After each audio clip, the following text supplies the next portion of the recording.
Hello everyone, and welcome to the Fictional Vortex. So we are back with an interesting movie on what if Naruto become the new Jubi, the ten-tailed god. But before we start, I just want to remind you to please subscribe to my channel and hit the like button if you enjoy my content. Let's start the story. Chapter 1. Ten-Tailed Familiar. Chapter 1. Tiffania Westu. OD woke up like she had been for the past year and thought about what she would be doing today. She remembered when she first enrolled in the magical academy here in Tristan, also known as the Tristan Academy of Magic. Many of the people were skeptical of her because of her elven heritage, but then she met Louise de la Valliere, or just Louise for short, and they became close friends. She did make a few other friends, but her closest friend by far was Louise, as they did everything together, though she was still far superior to Louise magically. And if what Louise would mumble was true, then she was superior physically as well. When she got to the courtyard, she wasn't surprised to see everyone in good spirits, since the familiar summoning was the object of everyone's attention as of now, especially the second years. Everyone lined up and began summoning their future partners. Many people summoned animals that just reminded Tiffania of regular animals, but there were a few impressive summonses in her opinion. The most impressive by far was Charlotte de Gallia's, Tabitha for short, Dragon. Then there was Kirch von Anhalt Zerbst's Salamander, though some of them fell flat, like Montmorency, who summoned a frog. Urgush de Gramont's Earth Mole with the weird eyes. Kirch is a tall, young woman with long, red hair and brownish gold eyes. On her neck lays a gold necklace like ring. ND wears a black cloak pinned into a pin with the symbol of the academy.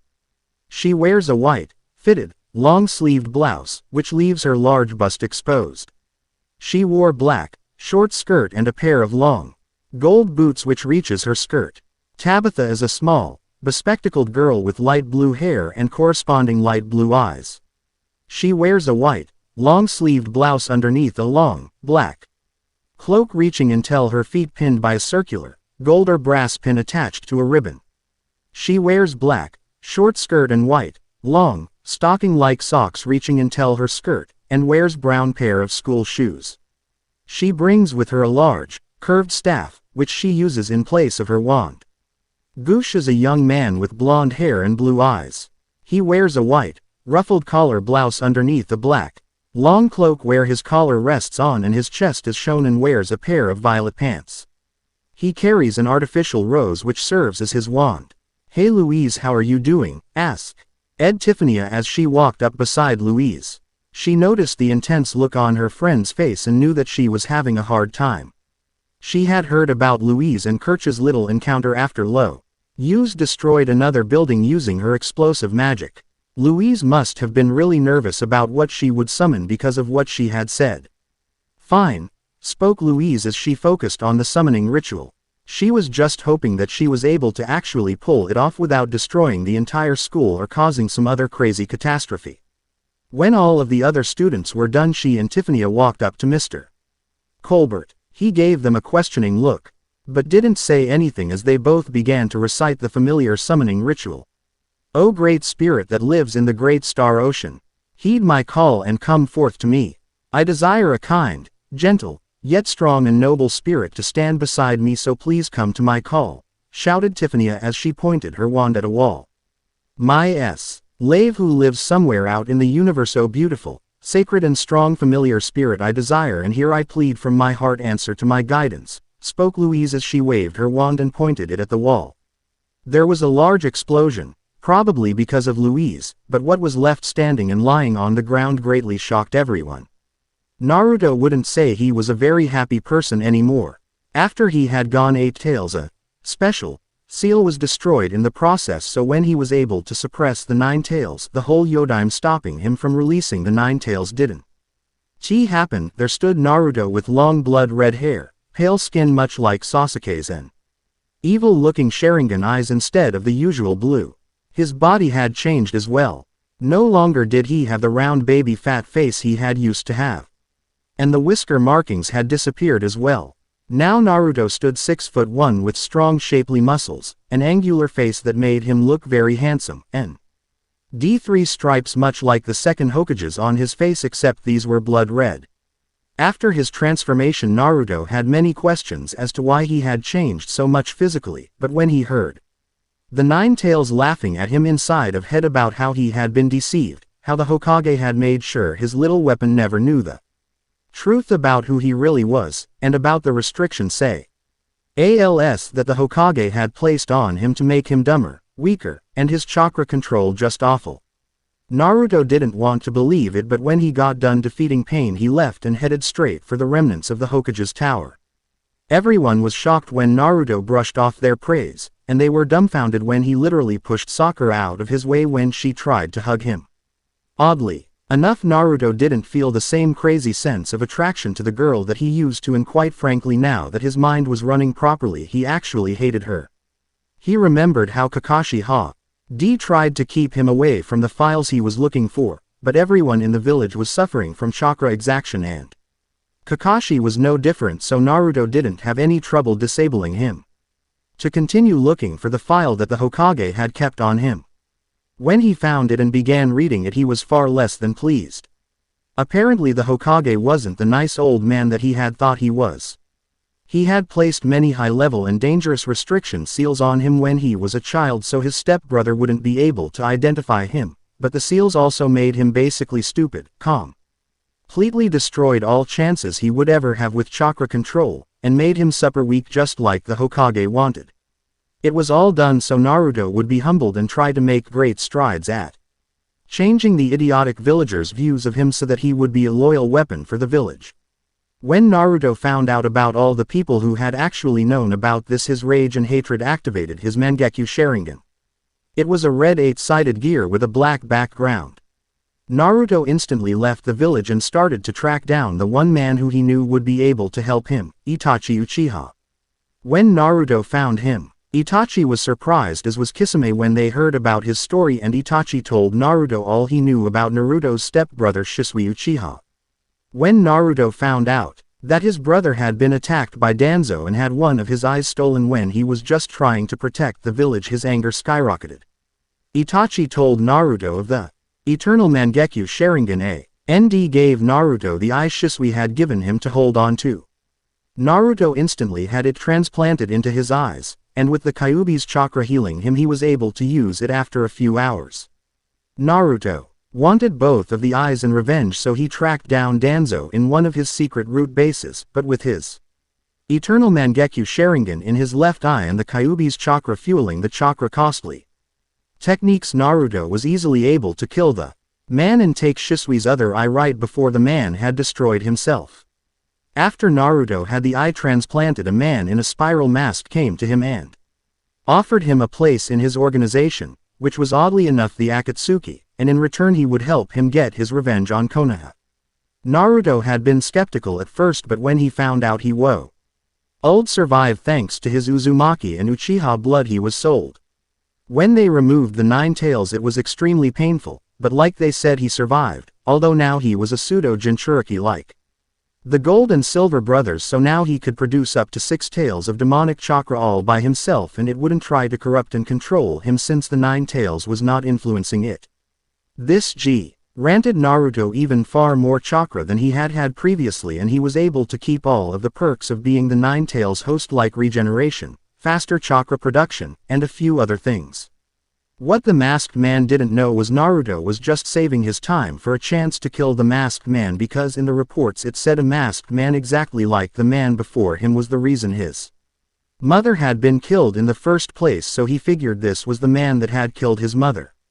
In secret, Naruto mastered his eternal Mangekyo Sharingan's techniques. He mastered the Amaterasu as well as his Blaze release first, then his Tsukuyomi second, then his Susanoo, which was a giant silverish blue color, then the Kamui technique, but made sure the masked man knew nothing of that, and finally his brother's signature technique, the Koto Amatsukami. He really loved the power boost he got when using his eternal Mangekyo Sharingan and his Sage mode in combination with one another. When Toads found out about his missing ninja status and his sighting with the Akatsuki, they cut ties with him so Naruto could no longer summon the Toads, but he broke into a Megakure and stole the Salamander summoning contract which he signed. After Naruto learned how to use his summons to their fullest, he figured it was time to pay Itachi a visit. He was amazed at how far Sasuke had come in mastering Lightning and fire release and realized that he still only knew wind release, but he waited until the battle was over to leave. When the battle was over he snuck up on Itachi's body and stole the sword of Totsuka and the Yata mirror and equipped them to his Susanoo, plus he had the Yang necklace that he had gotten from Tsunade, so now Naruto had all three of the three ancient treasures of Uzu. Aft. That Naruto made good use of his demonic chakra, Sharingan, and the Shadow Clone Jutsu to master the other 5 elements in only a few months. Since the Akatsuki was so close to finishing gathering all of the Biju, Naruto made countless shadow clones of himself and ordered them to use their Sharingans to copy down as many jutsu as they could around the elemental nations. After he did this, Naruto learned countless jutsu from all around the world, so his jutsu arsenal really went up, but he didn't really get a chance to master them before the allied forces of the shinobi world started coming down on them. But they were able to extract the 8 tails and complete the 10 tails. Naruto's treachery soon made itself known when Naruto tried to kill his ancestor and the spiral masked man. Uchiha Madara was the fastest to be defeated because he thought he would be able to block the sword of Totsuka with his gunbai, but that didn't work and he was quickly sealed within the gourd of drunken dreams. The spiral masked man was a pain in the ass as well, but with Naruto's own Kamui technique he was able to nullify the older Uchiha's technique and kill him as well. After that, Naruto had sealed the 10 tails within his self and prepared to destroy the remaining members of the allied forces. Prepare to die, spoke Naruto as his Super Susanoo powered by the 10 tails chakra surrounded him. He was easily able to cut down Hashirama's wood techniques, send that bastard Yodime Hokage to the endless world of drunken dreams, denying him his way to heaven for all eternity. Naruto made sure to kill everyone from Konoha who knew about his suffering and yet didn't do anything to help him, nor did they tell him the truth. He took great pleasure in killing Kakashi, then he moved on to the other Jonin that had known like Mighty Guy Kurania, all of the clan heads, all the leaders of the various organizations within Konoha like the captains of the Anbu, and of course Tsunade, who had tears in her eyes as she begged him to forgive her. She was not begging him to spare her, just to forgive her, but Naruto was far too angry to care what she said and quickly killed her. Then everything stopped. It was like time had stopped all around the world, but then a green orb appeared in front of him. Naruto touched it, but then it pulled him in faster than he could even react. When Tiffany and Louise saw what they had summoned, they were very shocked to say the least.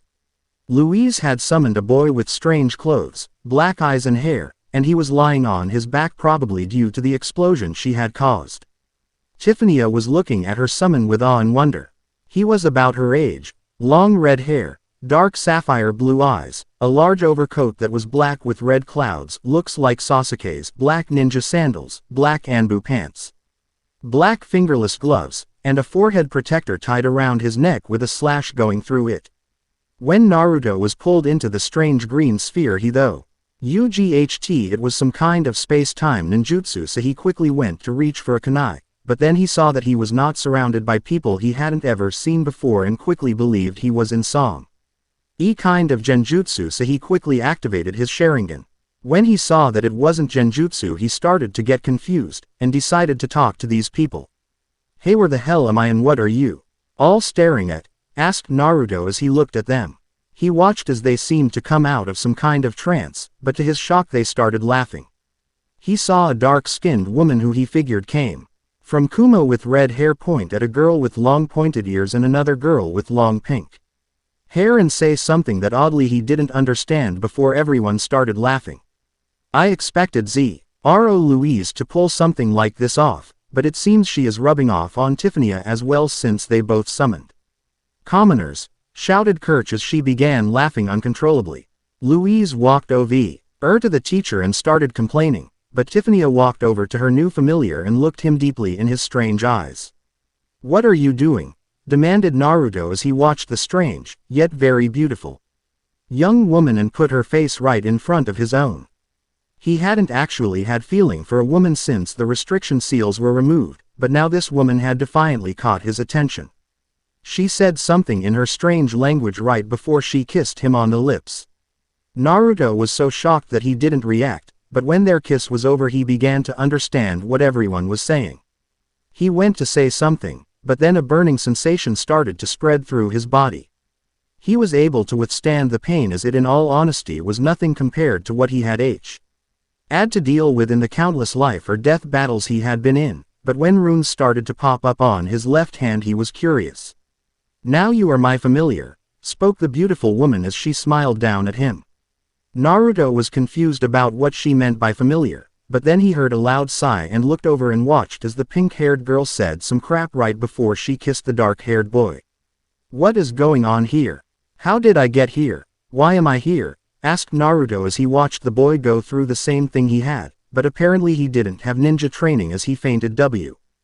Which was rather embarrassing if you were to ask for Naruto's opinion. "You were summoned here by Miss Westwood to be her familiar," spoke a tall man with some kind of weird walking stick in his hand.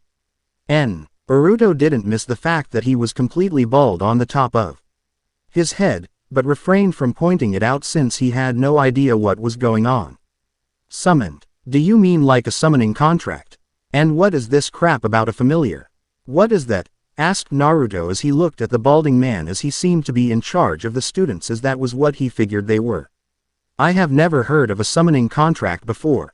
But basically you were summoned here by Miss Westwood to be her partner as she goes through her life," spoke the balding man as he looked down on Naruto. Naruto just sighed and looked over at the girl who summoned him and gave her a smile. He wasn't in the elemental nations anymore, that were for sure, so he could actually enjoy his life for once, and that was exactly what he was going to do. "My name is Naruto Uchiha Uzumaki, and you are?" asked Naruto as he stuck out his hand for her to shake. He smiled when she smiled at him and he noticed that she had a strong grip for such a young woman. "My name is Tiffany Westwood, thank you for being my familiar," spoke the girl as she smiled at Naruto. Naruto just smiled and nodded his head right before Tiffany started to lead him back into the giant stone building. They walked up a giant flight of stairs before they entered a nice cozy room that Naruto thought may have been a little too girly for his tastes, but didn't say anything and just followed his supposed master to the side of her bed. "I didn't expect to actually summon a person, so there isn't another bed, but I am sure that we can do something to accommodate you," spoke Tiffany really quickly, hoping to have not insulted her familiar by not even having a place for him to sleep. Naruto just smirked and walked up to Tiffany. She looked confidence-used until he picked her up princess style, which caused her to have a major blush right before he laid her in her bed, but to her surprise Naruto laid down beside her and pulled her into his side so that her face was in his warm, hard, chiseled chest. "I think this is just perfect for me," spoke Naruto as he smiled down at nuclear blush that was making itself known on his master's face. She didn't say anything, but Naruto was sure that was because she was either too shy or too embarrassed to say anything. They quickly fell asleep, but were awakened not long after by a massive explosion outside. "What was that?" asked Naruto as he sat up and looked at the door, which was still closed. Tiffany sat up and started to rub the sleep out of her eyes, which he found crazily cute, but when she saw him she started to blush again. But she was able to speak though it was stuttered. "I think that was Louise. She is known for causing highly destructive spells when she tries to do anything," spoke Tiffany as she looked over at Naruto. She had thought it was a dream, summoning him, but now she was sure it was reality and she was very thankful to have Naruto as her familiar. "Should we go and check to see if she is okay?" asked Naruto as he looked down at Tiffany and smiled. In all honesty, Tiffany didn't neither her nor Naruto to move since she was just so comfortable being in Naruto's arms. She didn't know how Naruto felt, so she just nodded her head and they were off like a rocket to make sure Tiffany's friend was alright. When they ran outside they saw the other boy who had been one being twirled around by the blonde hair boy who had summoned the Earth Badger. Naruto was curious about the powers that these people held, but he noticed that it seemed more for everyday use and not for actual combat like his skills were oriented for. Goosh, could you please put Louise's familiar down, please?" asked Tiffany in a kind and sweet voice, but it went unheard by the boy as he laughed his ass off at the other boy's expense as he twirled him around in the air continuously. Naruto didn't like that the boy had ignored his master and walked up to him. "Hey, my master asked you to put the boy down. Now I am telling you, put him down now." demanded Naruto, which caused all of the other students to gasp at the commanding tone Naruto had used on the boy. Naruto just assumed H was some kind of hot shot around here, not like he hadn't beaten enough of those around before. How dare a commoner talk to an aristocrat in such a manner, spoke the boy, but he had still not put the other boy down even though he had already passed out, so Naruto did something that really shocked everyone. He balled his fist and decked Goosh in the face, instantly knocking him out and sending him flying through the air.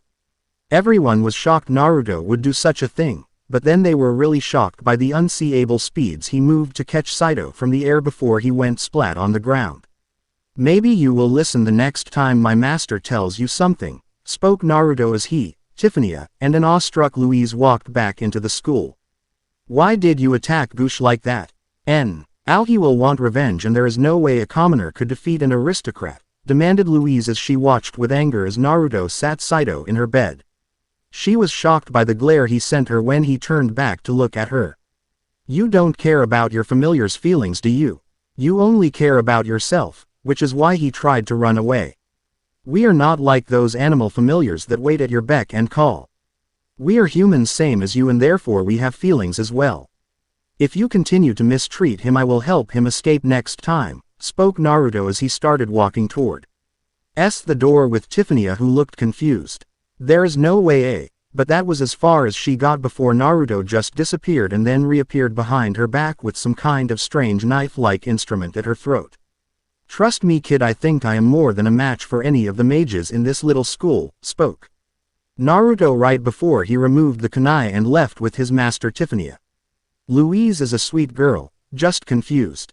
I am sure her and Saito will become lifelong friends in the future. It will just take some time, spoke Tiffany as she held onto Naruto's head as they left to go back to her room to get some more sleep. Something they were both very excited about doing. I hope so, but I am not just going to sit back and watch as she abuses someone just because she thinks she is better than someone, spoke Naruto as he picked Tiffany up princess style right before they entered the room. Just like last time, Tiffany turned beet red, and they laid down together wrapped in each other's embrace. Chapter 2. Ten-Tailed Familiar. Chapter 2. Forgot to put a disclaimer on my first chapter, so here it is. I don't own any anime, manga character, or anything else like this, so please don't sue me. Wake up, spoke a voice full of mirth and a hint of playfulness in it. Tiffany made a mumbling sound, but other than that she didn't react to the voice. If you don't wake up, I will have to do a bunch of dirty things to you and make you a woman, spoke the voice, although now it was full of playfulness but also had a hint of want. Tiffany had heard the voice the second time and quickly jumped out of bed. But this caused her to fall on the floor. She heard laughter, but when she looked up she saw Naruto smiling at her with a look that told her he was defiantly having fun. How old you say you would do such things to me in my sleep? Asked Tiffany in a meek, yet curious voice. She saw the look on Naruto's face and then she realized what he was doing. You were just messing with me, weren't you? You weren't actually going to do dirty things to me while I slept, spoke Tiffany as she puffed out her cheeks and gave Naruto a look that he found irresistible. Who said that? Yo, you were so beautiful I have a hard time resisting, so maybe I would do dirty things to you while you slept, spoke Naruto as he grinned at the giant blush that Tiffany had on her face as she tried to hide her body from him with the blanket. Well, anyways, I need to change so we can head down to the cafeteria for breakfast, so you will have to get out while I change, spoke Tiffany as she got up and started getting her clothes. When she looked back and saw Naruto just sitting on the bed, she started wondering what he was doing. What are you doing?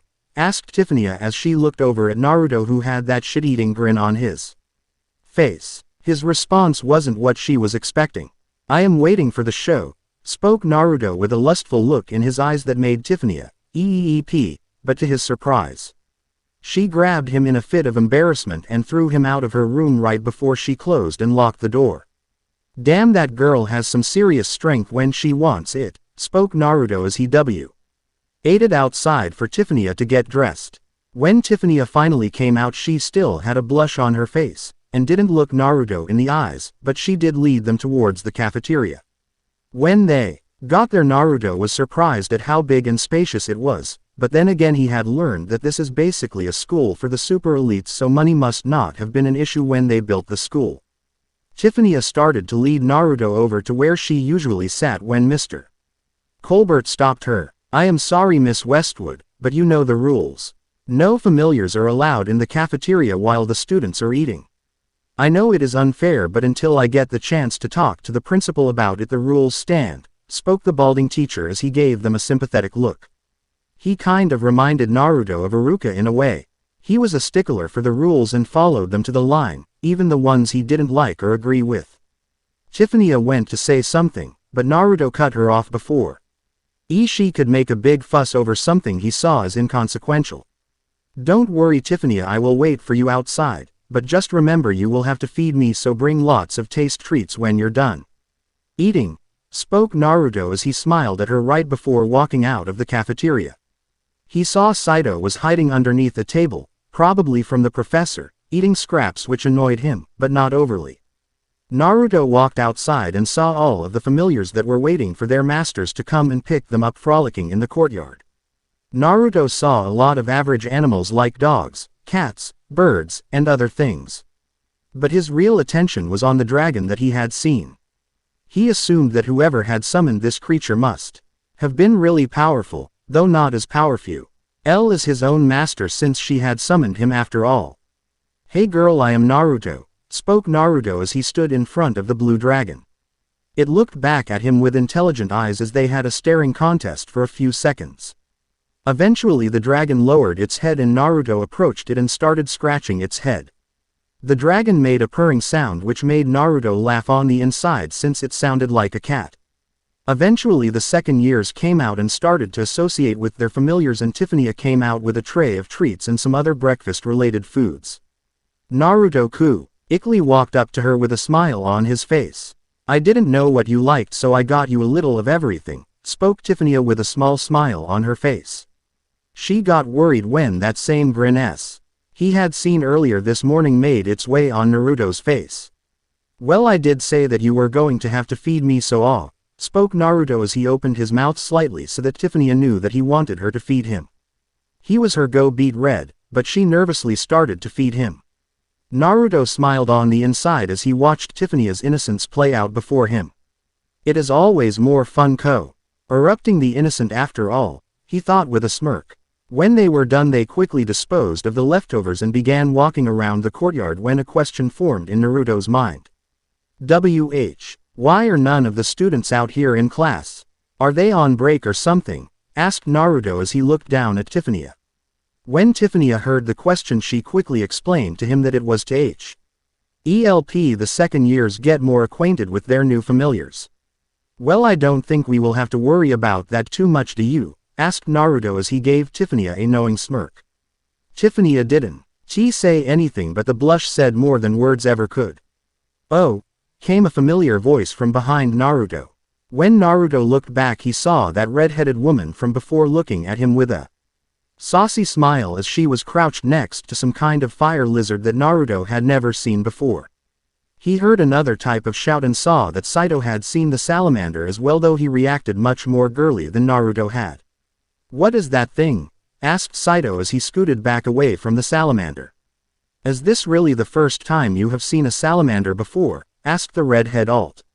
Huff, the sound of her voice told Naruto it was more of an insult than shock. "Keep it on a leash," spoke Saito as the redhead woman and Louise started arguing. Naruto decided to go get Tiffany some tea in case she was thirsty. As Naruto was walking, some fat kid with blonde hair bumped into him, which caused Naruto to take a step back. When he did this, he felt his back push up against someone and the sound of a slight cry of surprise caught him unawares. When he looked back, he saw a beautiful dark-haired woman with a large rack, although nowhere near as large as Tiffany, is bending over to pick up a piece of cake.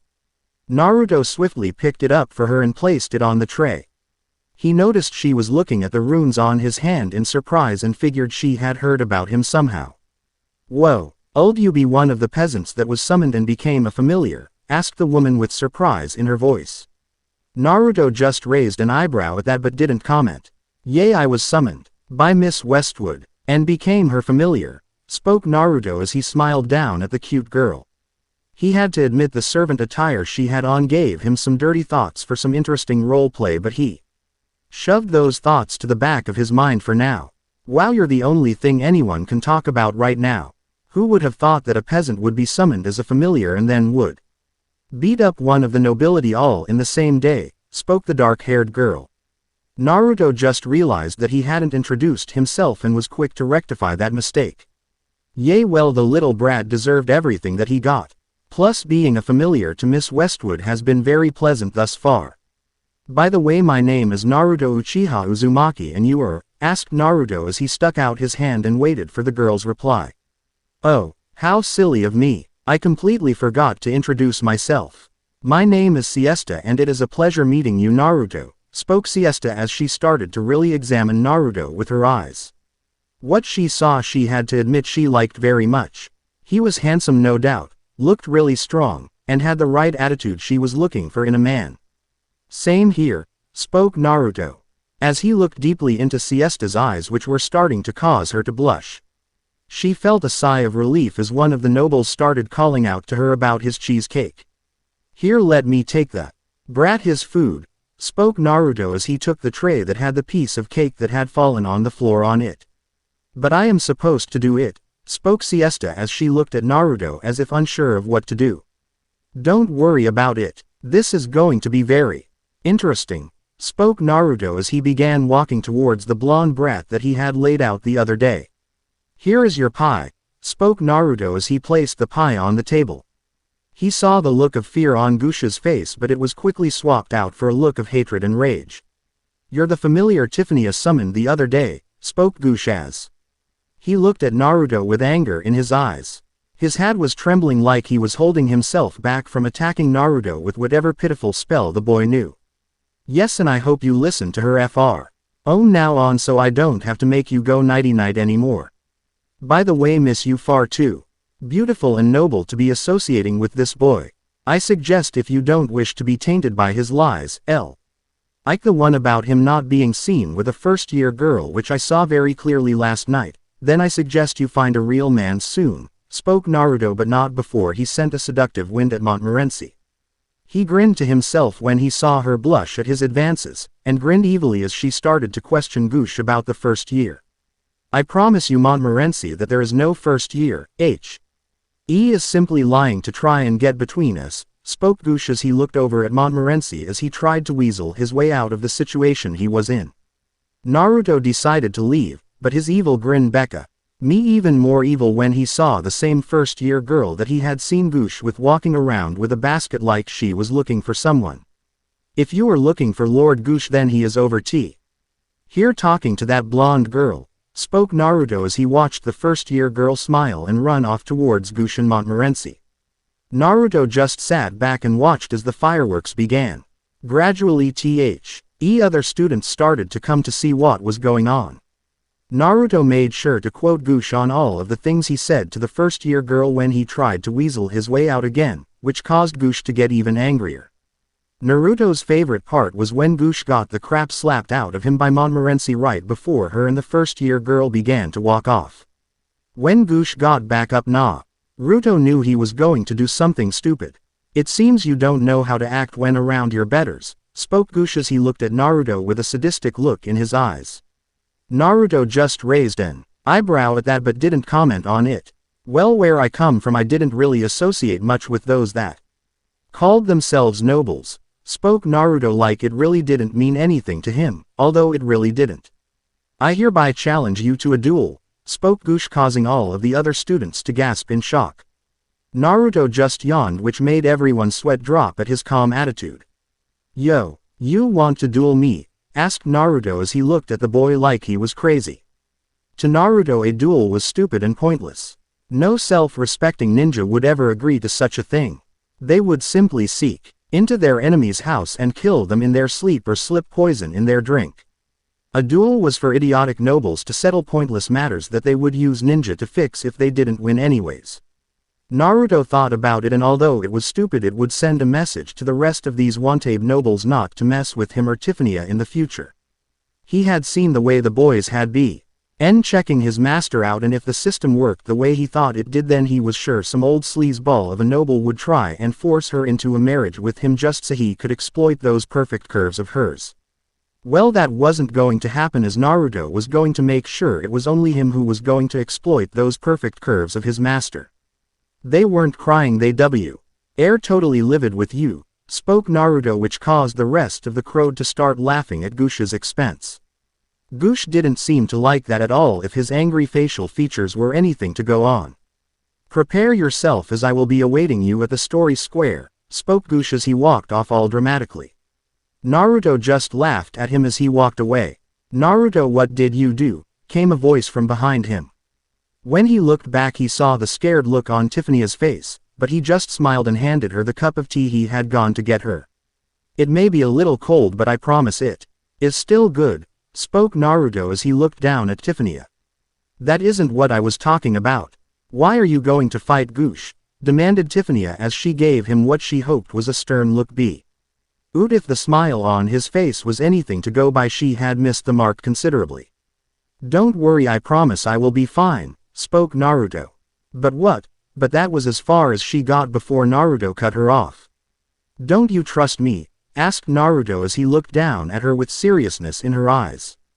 Tiffany was surprised by the sudden switch in attitude, but locked eyes with Naruto before nodding her head. Yes, I trust you, spoke Tiffany. Then let me do this, spoke Naruto. Okay, but if you get hurt I won't forgive you, spoke Tiffany as she hid her face in Naruto's chest. Like that brat could hurt me, joked Naruto as he began walking towards where Gush was. In the principal's office, there are not any previous records that mention a present familiar, spoke the principal. The principal had long white hair, was really old, had a white mouse for a familiar, and had a badass black cloak jacket with metal latches on the chest area. That is not the immediate problem at hand. I didn't recognize the runes that appeared on the familiar's hands during the ceremony, so I went and looked it up. It was strikingly similar to this, spoke Professor Colbert as he showed the principal a book full of runes. The principal gasped as he recognized the rune instantly. Miss Longville, started the principal, but the secretary seemed to have caught the message and left the room with a bow of her head. This is very important news, spoke the principal. Indeed, spoke the professor. Back with Naruto. Outside, a group of students had gathered around Naruto and Gush as they prepared for their duel.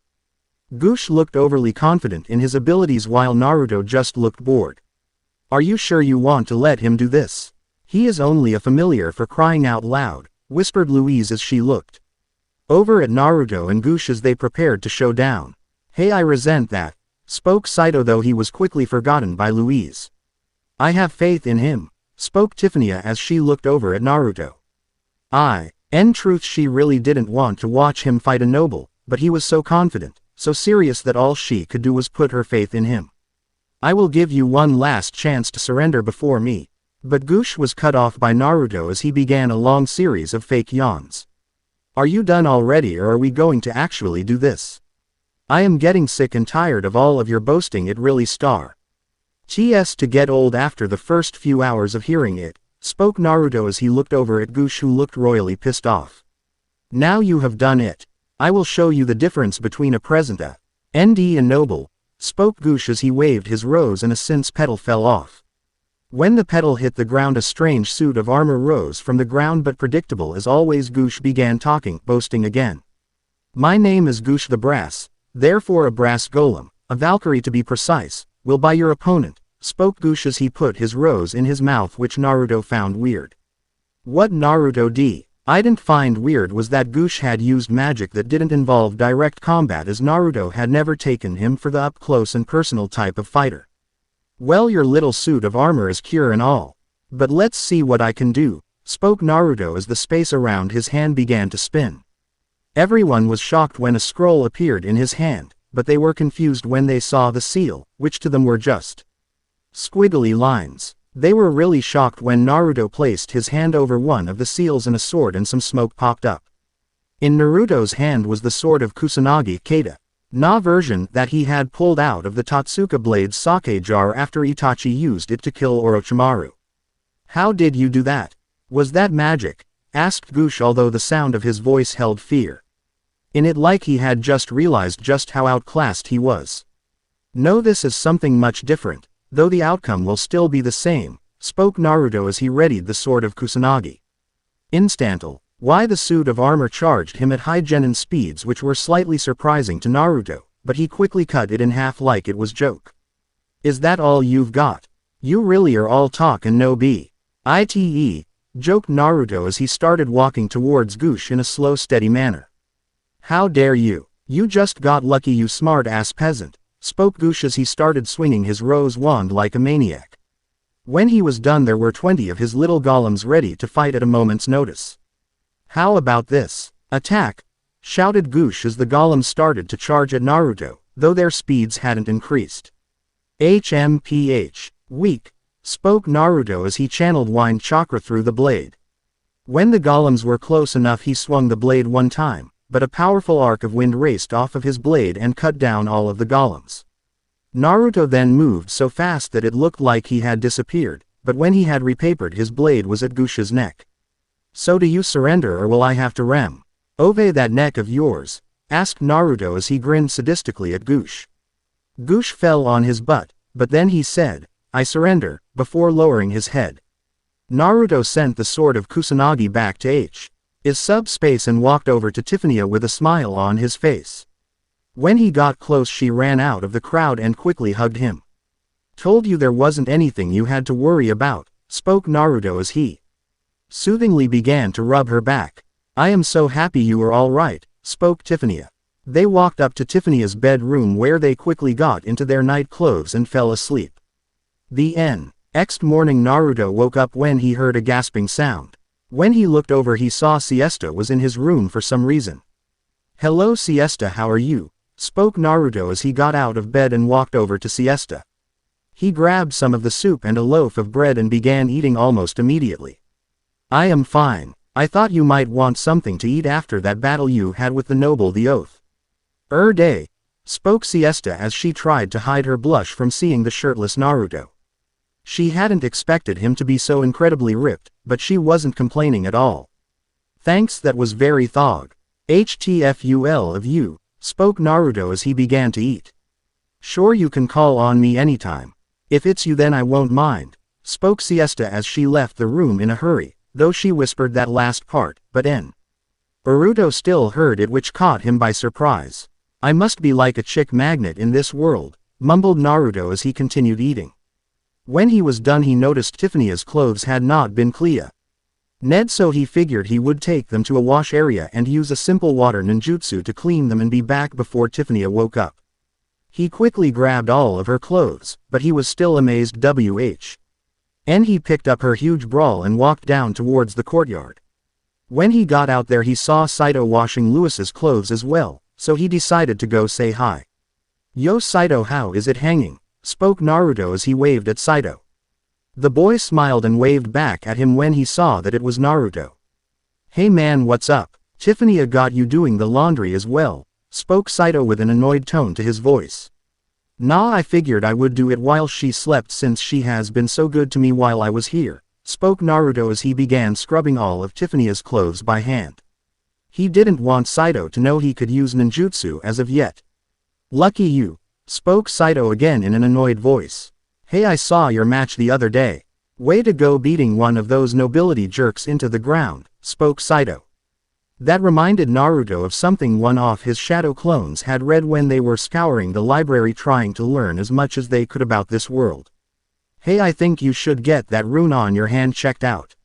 I read somewhere that the runes on our hands are actually really special, but I am not sure why that is," spoke Naruto as he looked out of the corner of his eye and saw a red-head woman staring at him with love in her eyes as she walked with the blue-haired girl, but her eyes were crammed in a book. Late in the night, Naruto felt that he was moving, which wasn't too far off from the truth, since for some reason Kirch's salamander was carrying him through the academy. Eventually it dropped him off in a room that was dim-lighted and smelled of incense. He watched as he salamander walked back over to the door like it was guarding it, and Naruto briefly wondered if he could control the salamander using his summoning contract with the Salamander clan, which is WHER. He figured the salamander had come from. Hello there Naruto Uchiha Uzumaki to my very private suite, spoke Kirch as she looked down at him with passionate eyes that told Naruto of what she was thinking. Although he saw something else in those eyes that made him sigh. Look Kirch was it. I know you're a virgin so stop trying to impress me, spoke Naruto as he stood up. When he did this Kirch's salamander looked like it was going to try to stop him but Naruto decided to take the dominate role in this situation. Stand down, spoke Naruto as he looked into the salamander's eyes. He was happy to see it obey him over its master. Kirch was shocked that Naruto was able to see past her ruse, and even more to see her salamander obeying him instead of her. What are you talking about? Asked Kier. Che deciding to play an ignorant card since she didn't know what else to do. I can see in your eyes the hesitance in going through with what you were thinking of doing. You may have some kind of infatuation with me. But I am only attracted to women who know who they are and don't lie to themselves and others by pretending to be something that they aren't. If you want to keep pretending like you're easy then go ahead, it is your life. But know that I will never return any of the feeling you have for me so long as you pretend to be something you're not, spoke Naruto as he left the room and crawled back in bed with Tiffany. Kirch was left dumbstruck by what Naruto said and a single tear left her eyes as she whispered, "Thank you," before getting dressed for bed and falling asleep with the man W. Ho undoubtedly changed her future by taking the high road. Chapter 3. Ten-Tailed Familiar Chapter 3 Knock knock knock. Yay, who is it? Asked Naruto as he looked over at the door where the sound was coming from. He was really getting pissed because for some reason people wanted to come talk to either him or Tiffany. He beat up any guy who came to see Tiffany for reasons they should not have early in the morning. Couldn't they get it through their fat skulls that maybe he wanted to stay in bed a little longer as to enjoy the goddess of beauty that lay in the same bed as him? Was it really a crime to allow him the great pleasure of being able to just hold the woman who had captivated almost all of his thoughts since he got to this new world for a few extra hours in the morning? It is me, Louise. Is Tiffany up? I need to talk to her about going into town today, came the obviously mad voice of Louise. Naruto absently wondered why she was always mad or had a frown on his face. He might have killed the girl if she had been his master when he came here. Thank God Tiffany was the one to summon and kiss me when I got here, thought Naruto as he stood up and stretched. After that, Louise came into their room with Saito who looked worse for wear and started to converse with Tiffany about going into town. Eventually they came to an agreement and walked outside where Naruto was. Surprised to find two horses ready to go. Naruto mounted one with Tiffany in the back and Louise mounted another with Saito in the back since he didn't know how to ride a horse. As they were riding Naruto started to sense a creature flying overhead far behind him with two familiar energy signatures on its back. Seems like either Kirch didn't quite get the message the other day, or she has fall. And even harder for me and is having a hard time dealing with the sudden change in her emotions, thought Naruto as he continued navigating the horse towards town. Up on Tabitha's dragon. Thanks for helping me follow them Tabitha, spoke Kirch as she looked in front of her at the blue-haired girl with the giant staff. She expected Tabitha to just nod her head in acceptance but was surprised when she actually started talking. I wanted to see what he was like. The other day when he battled Goosh he used a special technique to cut down all of those golems he summoned. It interests me, spoke Tabitha, as she looked down keeping a close eye on Naruto. For a second she thought that he looked up at her but brushed it off as her imagination. Why does it interest you? Asked Kirch as she looked at her friend with a questioning look on her face. She hadn't ever seen Tabitha take such a forward interest in something like this in her entire life. Whatever he did it had the feel of wind in it. He didn't use magic as I would have sensed it, but it defiantly involved wind which is my specialty, spoke Tabitha though her eyes never moved. Could it be possible that he just swung his sword so fast that it caused the wind to lash out and cut on Goosh's golems? Asked Kirch as she thought back to the battle. She hadn't really thought about how he defeated Goosh, just that he had defeated which was shocking in and of itself. It is possible, though how he could do even that is baffling.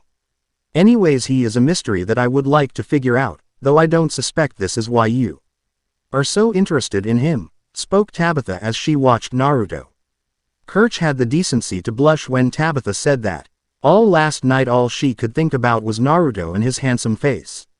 His words echoed through her mind and she couldn't help but agree with him.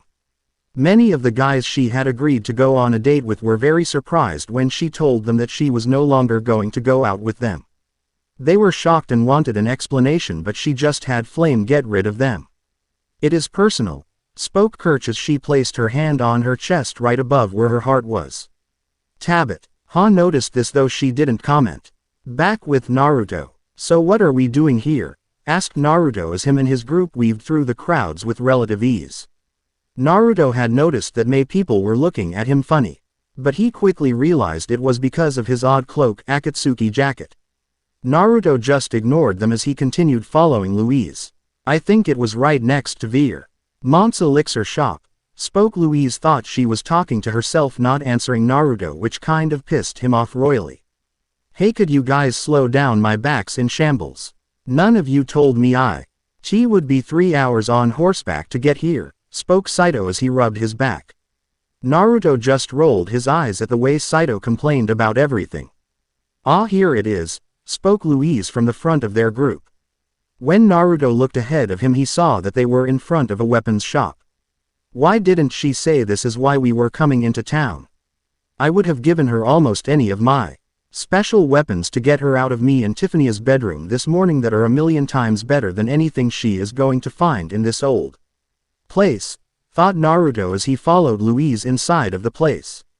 Lately it had become quite the fad even among royalty to equip the servants with weapons, spoke the man at the counter, though his giant teeth made Naruto feel like he was talking to a deformed rabbit.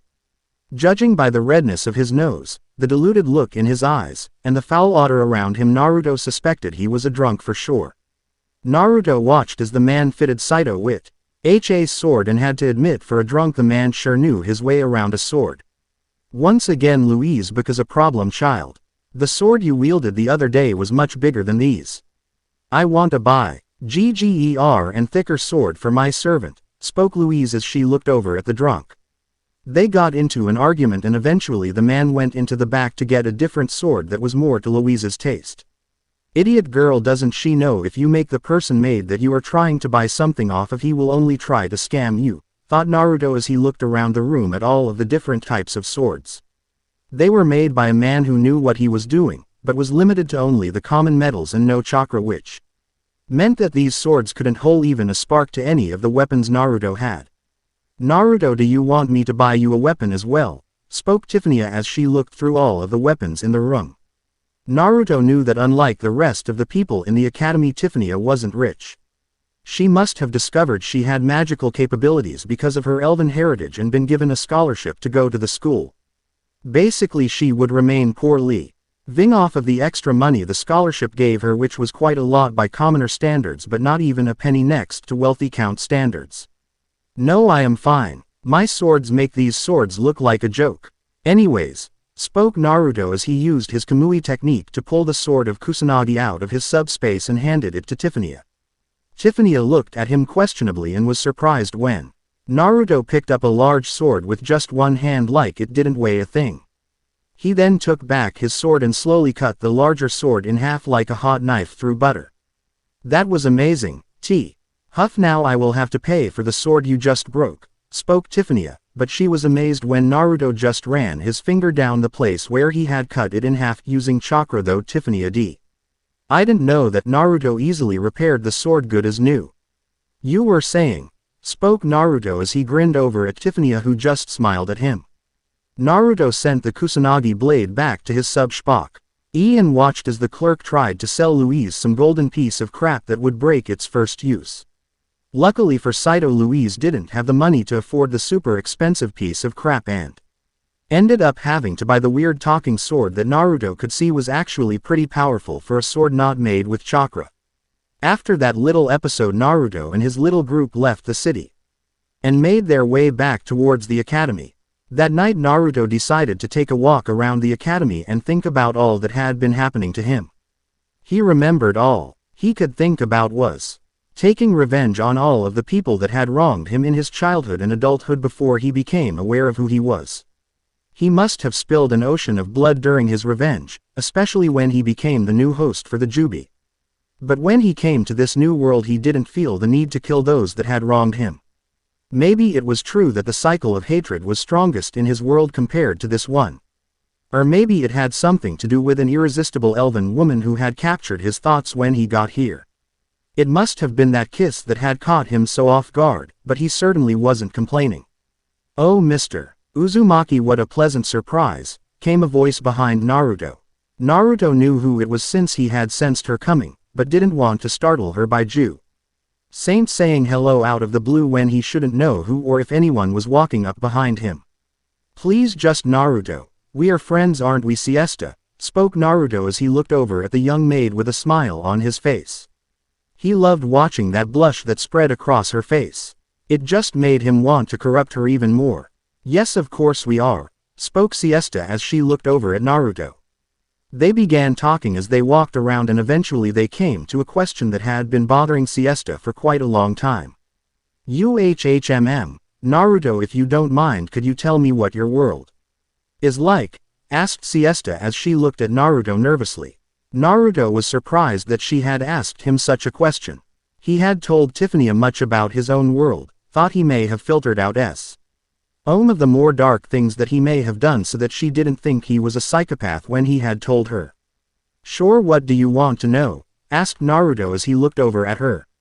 "Just anything you want to share would be fine with me," spoke Siesta as she walked a little closer to Naruto.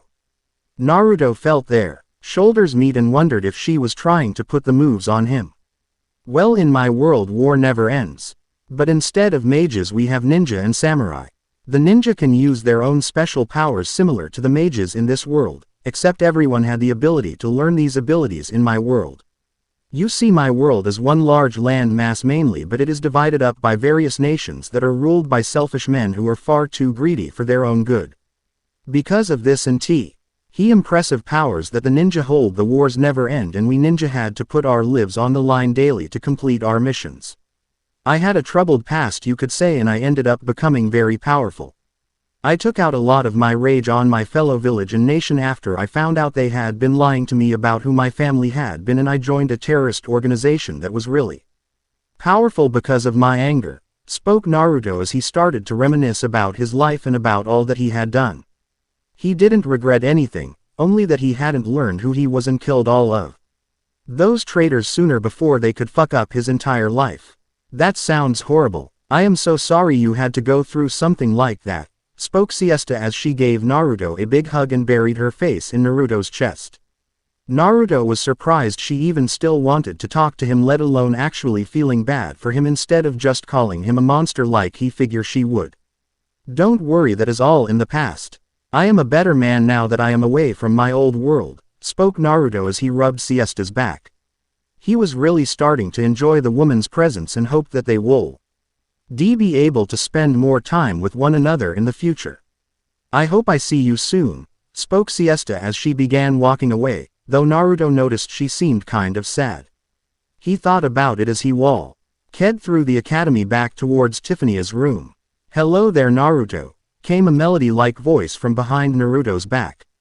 When he turned around he saw Kirch standing in her doorway, clad only in her nightgown, which was very sensual in Naruto's opinion. "Hello Kirch, how may I help you?" spoke Naruto as he looked Kirch in the eyes as to let her know that her body wasn't what could ever seduce him. Only her soul could do something like that, as beauty was only skin deep, but the soul was far more than that could ever be. "I know you said that you would never be interested in pursuing a man who couldn't be true to herself, and I have decided that you were right. I am tired of always pretending to be something I'm not, and one day I hope you recognize my feeling for you are real," spoke Kirch in a serious yet vulnerable voice as she gave him a slight bow before closing the door to her room so that she could go to sleep.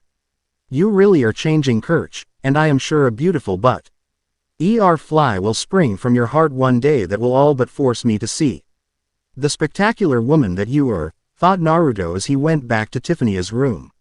For the next 3 days Naruto noticed that Siesta was acting strange, and on the third day she was gone. Naruto decided to go ask her boss what was going on, and what he found out he didn't like. Apparently some noble man had come here and basically forced Siesta to become his personal maid, which basically translated into him wanting her as his mistress.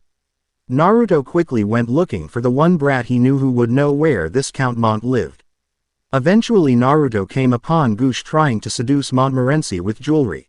She isn't a cheap whore you can simply buy jewelry for so that she will act like your betray of her never happened, spoke Naruto as he walked up in front of Gush and smirked down at him right before he gave Montmorency a seductive wink which caused her to blush. Naruto, are you here trying to destroy my romantic life once again? Demanded Gush as he stood up and gave Naruto an angry look. Shut up, I need your help with something, spoke Naruto as he began explaining to Gush that he needed to know where Count Mont lived. Why would I ever tell you where a count lived? Demanded Gush, but before Naruto could threaten him with severe bodily harm, Montmorency decided to aid in Naruto's quest. She quickly told him where he lived and how to get there from where they were. You should be grateful that an angel such as Montmorency graces you with her stunning beauty, spoke Naruto as he ran out of the academy and off towards the Count's manor. He didn't even see how much darker red Montmorency got when he told Gush how beautiful he thought she was. With Tiffania and Louise. Louise, have you seen Naruto? Asked Tiffania as she looked over at the place to her left where Naruto usually sat. The principal had made it a new rule that all familiar that were human were allowed to eat at the table with the rest of the nobility, so Naruto had been eating with her every day, but she hadn't seen him all day and now he was even missing dinner. No, I haven't, but I overheard Gush mention him earlier. Said something about woman stealing. Count something, bastards. Want to go talk to him and see what we find out? Asked Louise as she looked over at her best friend. Yay, I think that would be best, spoke Tiffania as she, Louise, and Saito got up and went looking for Gush. They found him pouting over a bowl of soup muttering about girl stealing jerks over and over.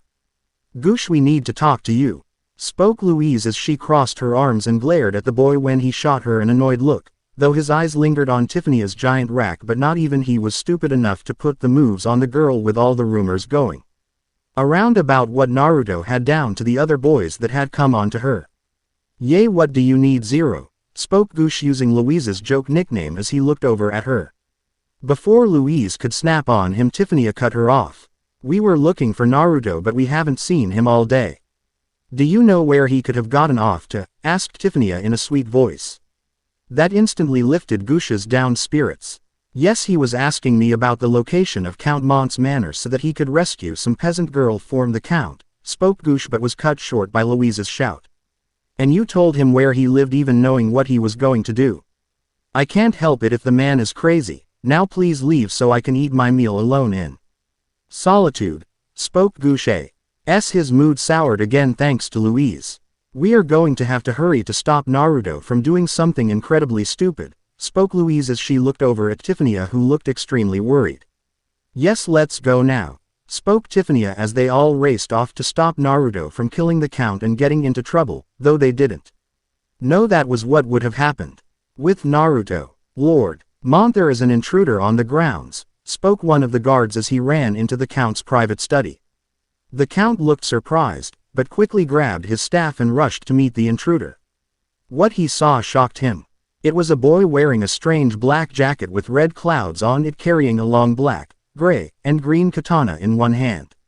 His eyes were undoubtedly the strangest thing about him, being that they were black with a strange red marking in the center and a black square-like design within the red design. What do you think you are doing breaking into me home like this? Demanded Lord Mont as he looked Naruto in the eyes. If only he knew just what a terrible idea that was. I have come for Siesta, and I am not leaving without her, spoke Naruto as he stood in a loose stance, ready for anything the man could ever possibly throw at him. I don't know what you're saying. Siesta is happy, but that was as far as he got before Naruto cut him off. Don't give me your BS about her being happy and whatnot. I know what you disgusting noblemen do when you take a young maid by name, so don't play me for a fool. If you want to come out of this alive, I suggest you do as I say, spoke Naruto. The Count didn't take too kindly to the threat and pointed his staff at Naruto. You should know that I am a triangle class mage, also known as Mont the Surge, spoke Mont as he pointed his wand at a vase, and Naruto watched as the water came out and rushed towards him. Is that all you got? This will be too easy, spoke Naruto as the water went right through him, though it left no damage, which greatly shocked everyone there except Naruto. How did you do that? Demanded the count, but then he looked into Naruto's eyes as well as the rest of the soldiers and they heard a FAI.NT whisper that sounded like Kotoa Matsukami. After that they forgot why they were all about to attack this kind man that he had so kindly given the new maid he had hired to. I am so sorry, Mr. Uzumaki, I don't know what just came over me. I will get Siesta immediately, and please take this gold as a token of how sorry I am for attacking you, spoke Count Mont as he handed Naruto a large bag of gold, which he sent to his subspace and walked off to go get Siesta for Naruto. What nobody but Naruto knew was that Naruto had rewritten the Count's memories in a way that it made the Count believe he owed Naruto a huge favor and made it so he hated people who took advantage of other people, which would ensure that he never did something like this again. Siesta, your new master is here, shouted Lord Mont as he waited for Siesta to come and introduce herself to Naruto Uzumaki. New master, sir? Asked Siesta in a skeptical voice as she came into the room. When she saw Naruto, she ran and jumped into his arms and hugged him deeply.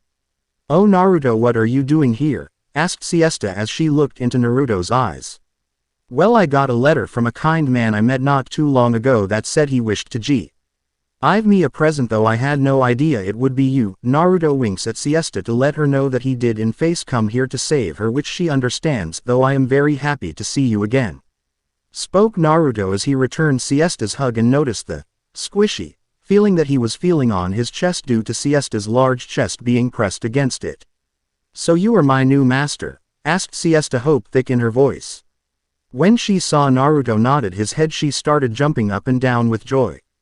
She quickly ran off to get her things, and when she came back Naruto sent them to her alternate dimension to make it easier to carry. Well, I am happy you so enjoy my gift. Have a good night, Naruto, spoke Lord Mont as he waved at Naruto and Siesta as they left. Have a good night, Lord Mont, spoke Naruto and Siesta, though there was much amusement in their voices. It will take too long to get back to the academy from here, so we will be using a special way I like to travel, spoke Naruto as he looked over at Siesta. How will we do that? Asked Siesta as she looked over at Naruto questionably. Close your eyes and count to 3, spoke Naruto. Siesta did as she was told and Naruto quickly warped them back to the academy. Wow, how did you do that? Asked Siesta as she looked around. She noticed her luggage was beside her as well. Trade secret, joked Naruto as he walked Siesta up to the principal's office to get her old job back. Well, that is a very interesting story, and I am glad Lord Mont gave Miss Siesta to you, Mr. Uzumaki, but since you are her lord now, you will have to provide her room and board from now on, though I would be happy to give her old job back again, spoke the principal. Naruto just sighed and nodded his head. With Tiffany, Louise, Saito, Kirch, and Tabitha. What do you mean you gave Naruto Siesta? Demanded Louise as she looked at the count like he was stupid or something. Well, I owed Naruto a huge debt, and I thought by giving him his very own maid we could call it even. Therefore I bought him the Siesta. Girl, spoke Count Mont, mind has been altered by the Kotoa Matsukami. Thank goodness. I am just glad Naruto is safe, spoke Tiffany as she places her hand over her heart. Yea, but he had us worried there for a second, spoke Saito as he looked around at the super rich manor. Tabitha was thinking about how odd the count was acting.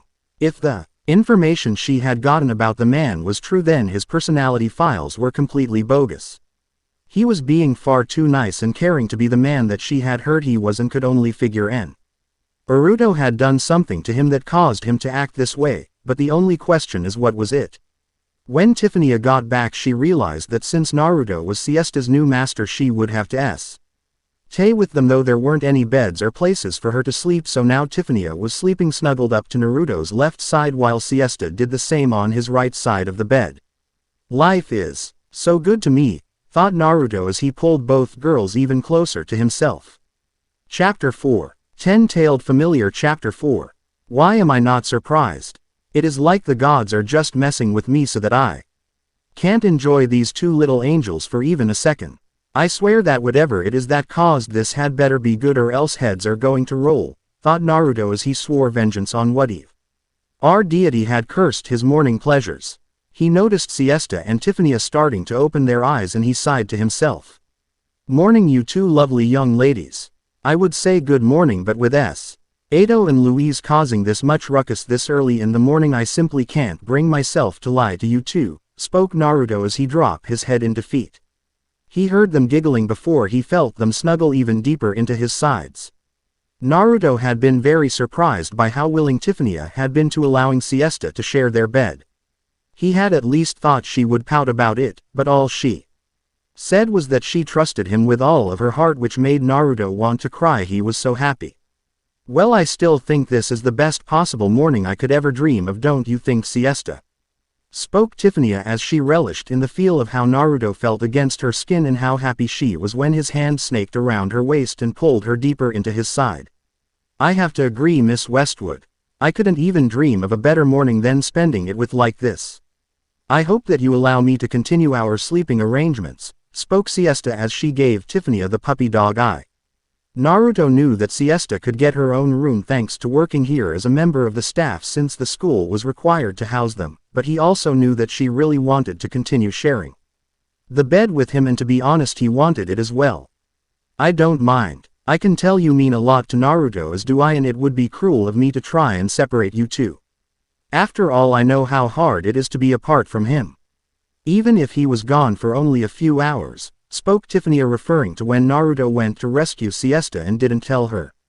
In all honesty, he thought he would be able to solve Siesta and get back before Tiffany even noticed he was gone, but he had underestimated how much Tiffany enjoyed being with him, and since he was gone she was really sad, which he made up to her by giving her a deep back massage with oils and scented candles. Naruto had to restrain himself from taking the massage farther, but he didn't want to impose on Tiffany, at least not yet.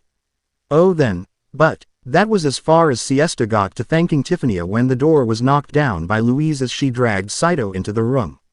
Louise was shocked when she saw the three of them in the same bed with little clothes on and promptly fainted. Well, that was unexpected, but not unwelcomed, spoke Naruto, although he did get a playful smack on the chest from Tiffany for making a joke at her friend's expense. Naruto just grinned sheepishly and looked over at Saito, who was literally on the ground, sleeping. Damn, Louise must have kept him up all night, but what she had him doing I don't even want to know, thought Naruto as he watched Siesta and Tiffany getting dressed. Siesta was more than willing to let Naruto watch her get dressed, but Tiffany was still a little shy, so Naruto picked up Louis and Saito and brought them back to Louise's room. On the way back to Louise's room, Saito started to wake up. Well, good morning, sleeping beauty, spoke Naruto as he looked down at his friend. He wasn't sure him and Saito were friends. He knew they were acquaintances that got along and all since they did come into this world at the same time, but friendship seemed to be pushing it somewhat. Maybe in the future they would become friendlier with one another. Ah, my head. She had me up all night trying to teach me all of these crazy tricks that were way too hard for anyone to just learn in one night, spoke Saito as he began to rub his head. Naruto raised an eyebrow at that. Why would she want him to learn tricks, wondered Naruto.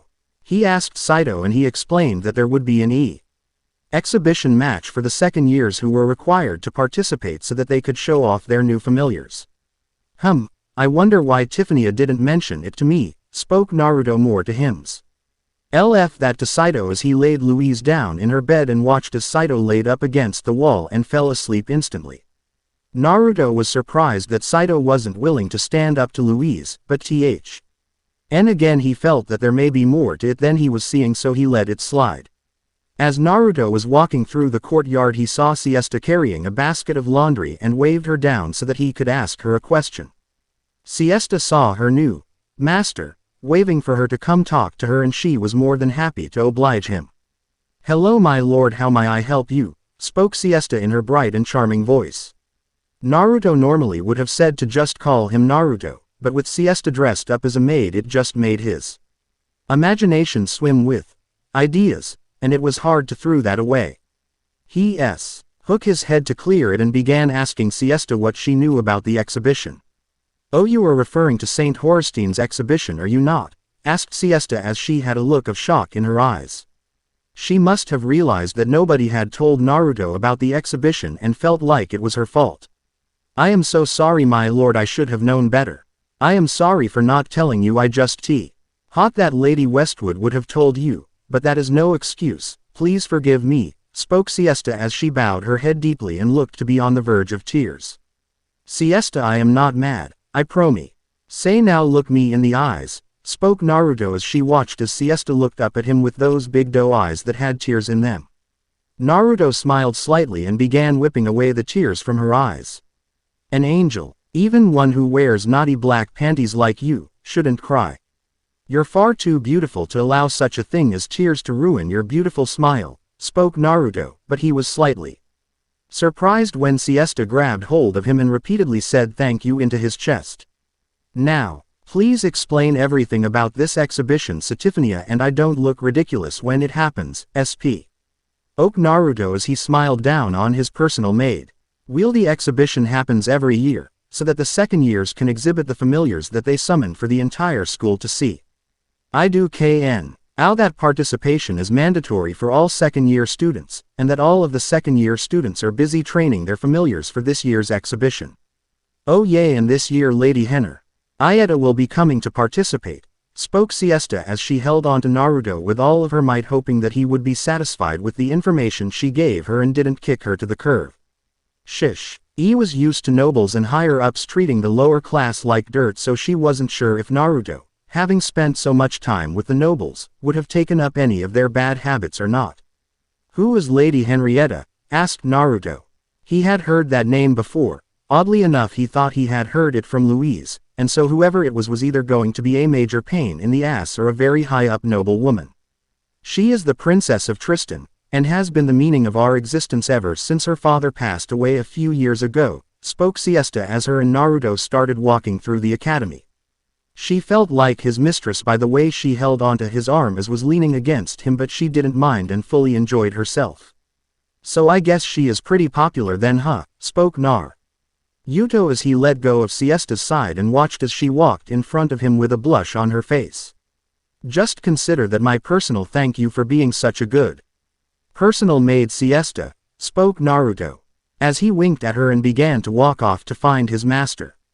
Siesta went through the rest of the day with that same glazed over look on her face and that silly over happy expression on her face. Naruto eventually was able to find Tiffany, who was talking with Louise and Saito about something. When Naruto met up with them, they instantly left to go greet the princess as she rolled up at the academy. Everyone was out there trying to catch a glimpse of the princess, or in Gusha's case trying to look as handsome as possible for the princess to see so that they could compliment each other on how beautiful they were. Eventually a carriage pulled up escorted by many of the palace guards. When the carriage stopped, a woman opened the door and then another woman quickly walked out. Naruto was sure that the plain Jane wasn't what had gotten all of these people so excited, so he waited, and just like he predicted, the real princess was far more beautiful than the first woman to step out of the carriage. The princess had short violent purple hair, with a purple cloak and white silk dress which has tight sleeves that reach up to her fingers. She had a tiara on her head as well as a jeweled necklace. That went well with her beautiful white skin. She was fairly well endowed, maybe a little smaller than Siesta but not by much, defiantly, and had a nice butt as well.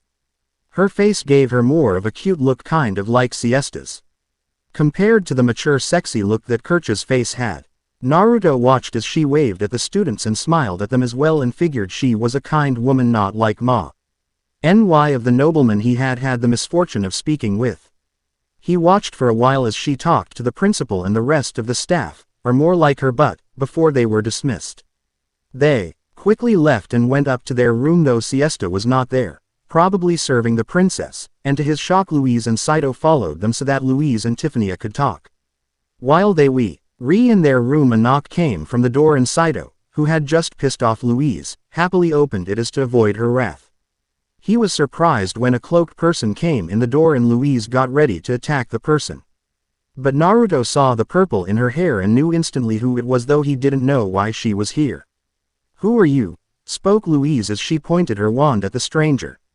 Although it wasn't very threatening, seeing as her hand was shaking like a leaf. The cloaked stranger just smiled before pulling up her hood, revealing herself as the princess right before she quickly hugged Louise. "It has been a while," spoke the princess as she continued to hug Louise. They started talking about the past and how they meet. Naruto just wondered why they were doing this in his Tiffany's room when they could just as easily do it in Louise's room so that Naruto could flirt and kiss Tiffany in peace. And you, Mr. Familiar, I have heard quite a bit about you as well. Tell me, how did you ever get that pompous jerk Count Mon to stop acting like such a jerk? Asked the princess, shocking Naruto with the use of less than ladylike language. Naruto wondered how he would respond to her. But when he saw Tiffany nod at him, urging him to tell her the truth. Well, my eyes are very special and can do some very interesting things. I simply changed Count Mon's memories a little. So he believed he actually hated people who took advantage of others instead of having memories that allowed him to enjoy taking advantage of others. That way he will believe that he is making these decisions on his own and not just being controlled, spoke Naruto as he showed the princess his Sharingan eyes. She looked very shocked by this, but Naruto just shrugged his shoulders and deactivated his Sharingan. That is quite the power you have there, Mr. Familiar. I hope you use it sparingly and with good intentions, spoke Henrietta as she smiled at Naruto. Naruto just shrugged his shoulders and looked over at Tiffany.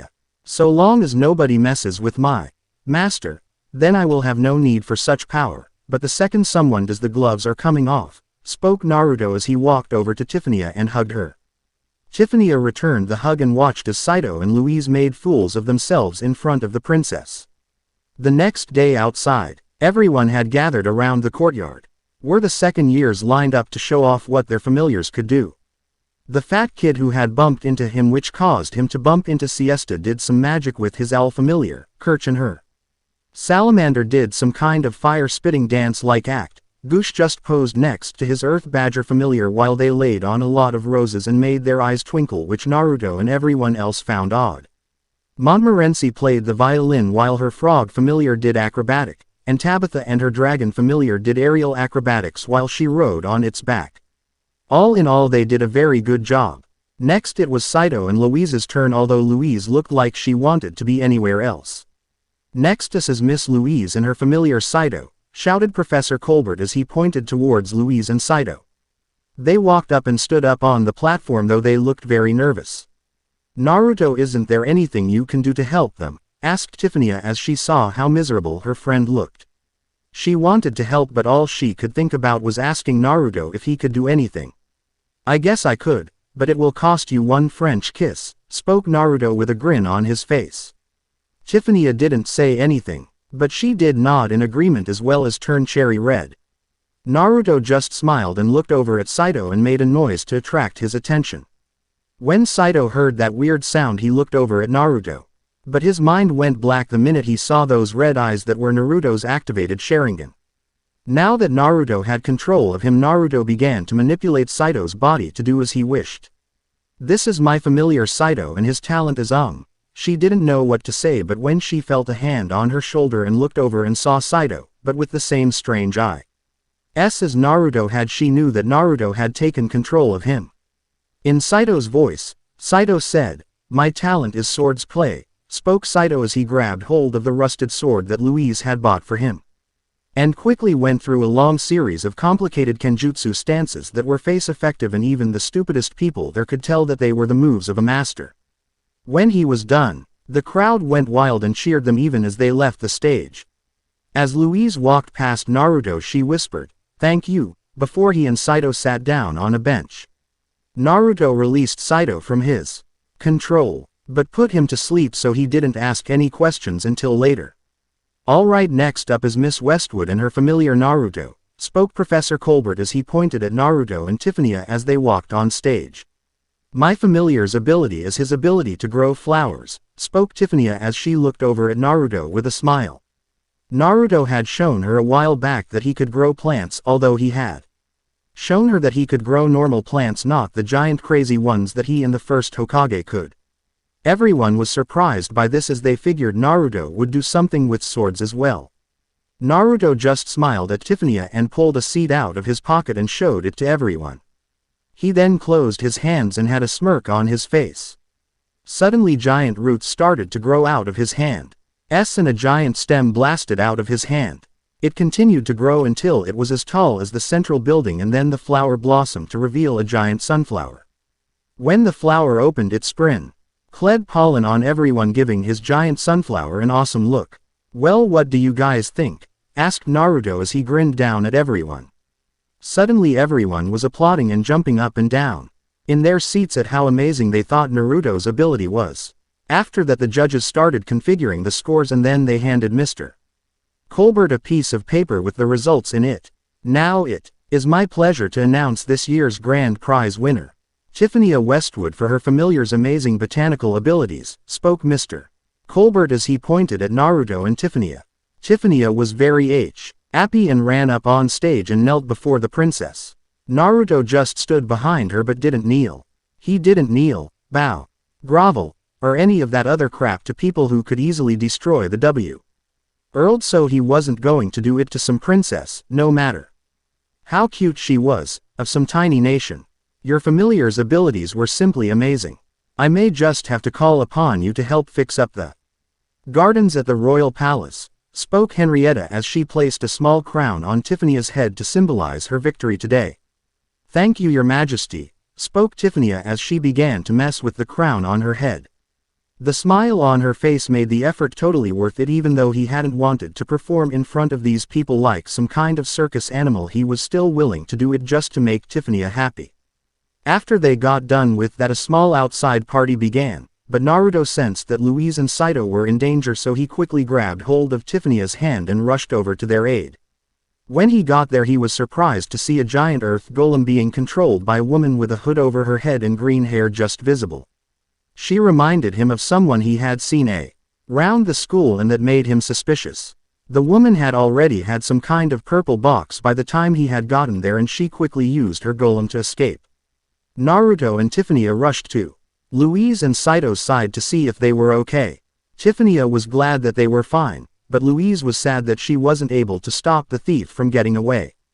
After that, everything started to settle down, and Naruto, Tiffania, and the still droopy smiling Siesta went to bed in each other's arms. The next day, as Naruto and Tiffania sat in study hall with the rest of the class, he started to get bored. But then, like clockwork, the universe seemed to like messing with him, so they sent Mr. Colbert to do the job. Miss Tiffania, Louise, Kirch, and Tabitha, please report to the principal's office. CE immediately and bring your familiars, spoke Mr. Colbert right before he left again. Wonder what that is all about, spoke Naruto as he stuck out his arm for Tiffania to take, which she did, but to Naruto's surprise, Kirch gave him that puppy dog look, and he instantly knew what she wanted. He looked over at Tiffania, who nodded, and smiled at Kirch, who did the same, and Naruto stuck out his arm, which Kirch took happily. When they got to the principal's office, they were met by all of the teachers, the principal's assistant, and the principal himself. They waited to see why they had been called into the principal's office, or for one of them to speak. After questioning several witnesses around town, we have gathered creatable information about a suspicious shadow that was seen entering and leaving a deserted shack deep in the woods this morning, spoke the principal's assistant, which made Naruto look at her suspiciously. Being a ninja, Naruto was used to BS information, gathering information, and much more, so he knew that this story didn't make a whole lot of sense. If the shack was abandoned and deep in the woods, then how could multiple people have seen a possible triangle class mage entering and leaving multiple times without the mage knowing and or killing them? Then there was how fast she got this information, and on top of all that, the way the shadowy figure was described didn't make a whole lot of sense either. Very speedy work, Miss Longville. Your work is to be commended, spoke the principal as he smiled like he was some kind of child. Naruto also noticed a white mouse on his shoulder, but figured it was his familiar. From those testimonies, I attempted to sketch out a picture of the shadow, spoke Miss Longville as she handed the principal a piece of paper with a sketch on it. He examined it for a second before turning it around for everyone else to see. When Louise saw the sketch, she confirmed that it was the thief after all. We must report this to the palace at once. I will send a request along with it to ask the royal guards to go after her, spoke Mr. Colbert as he looked at the principal. If we waste time with those bureaucrats, Fouquet will get away. We must reclaim the staff of destruction and capture Fouquet ourselves if we are to reclaim the honor that was tarnished by that thief. Now raise your staff if you are up for the challenge, SP. Oak the principal as he looked around the room. Naruto figured he was shocked when none of the other teachers raised their staffs. Pansies, thought Naruto, are there none among you who wish to raise their fame by capturing Falke? Asked the principal. He was shocked, as was everyone but Naruto, when Louise raised her wand. I will go, spoke Louise, shocking everyone. When Mr. Colbert went to say something, Kirch shocked everyone as well. I will go too, since I can't say I ever lost to you. Zero Louise, spoke Kirch. Louise went to say something but Kirch cut her off. Tabitha, asked Kirch in a surprised voice as she saw Tabitha raise her staff. You know you don't have to come. This is a matter between me and Zero here, spoke Kirch. I am worried about you too, spoke Tabitha in a one voice, though she didn't even look at them. Well, if my friend is going then so am I, spoke Tiffany as she raised her wand as well. Naruto just sighed as he was hoping to get some alone time with her while the loud mouths were out, but it looks like the universe was pissing on him again. Then I will leave it to the four of you then. The Institute will be looking forward to your hard work as we LL as your duty as nobles, spoke the headmaster as looked at all four of them. They raised their wands, which Naruto found weird before Miss Longville began speaking again. Lord Osman, I will serve as their guide if it is your wish, spoke Miss Longville.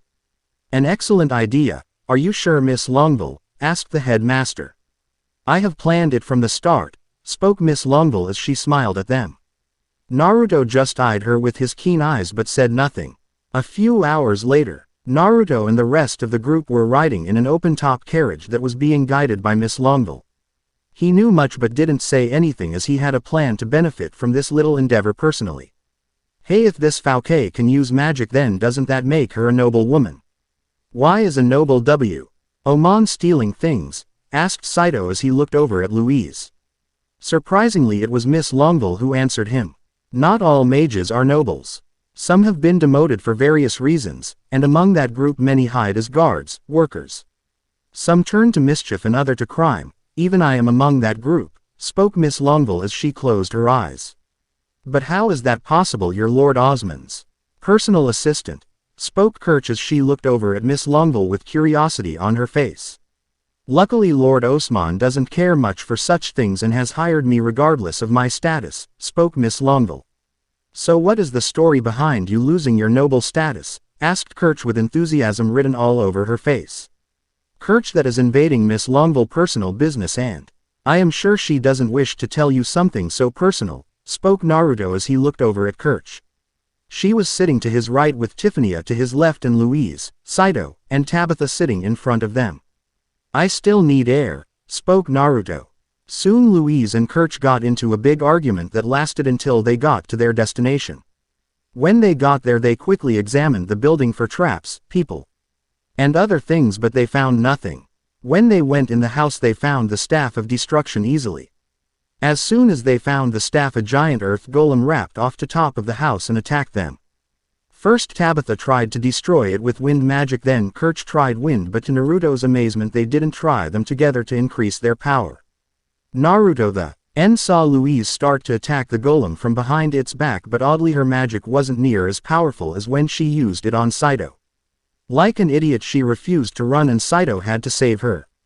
Naruto continued to watch as Saito continued to try to defeat the giant earth construct. To his amazement the runes on Saito's left hand began to glow and he all of a sudden could use his sword like a master. Naruto was amazed as Saito was able to fend off the earth golem, but then Louise did something stupid again and tried to use the staff of destruction even though she didn't know anything about it. That was when Saito took it from her and was able to use it to kill the golem. Naruto was interested by the weapon, but saw the curtains on this little play coming to a close fast. Staff of Destruction is a good name. It blew my golem up into a whirling cloud of dust, spoke Miss Longville as she took her glasses off and let her hair down.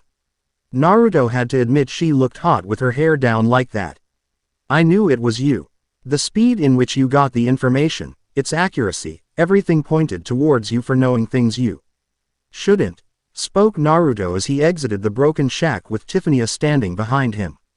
If you knew then why didn't you say anything? Asked Falke as she looked over at Naruto with analyzing eyes.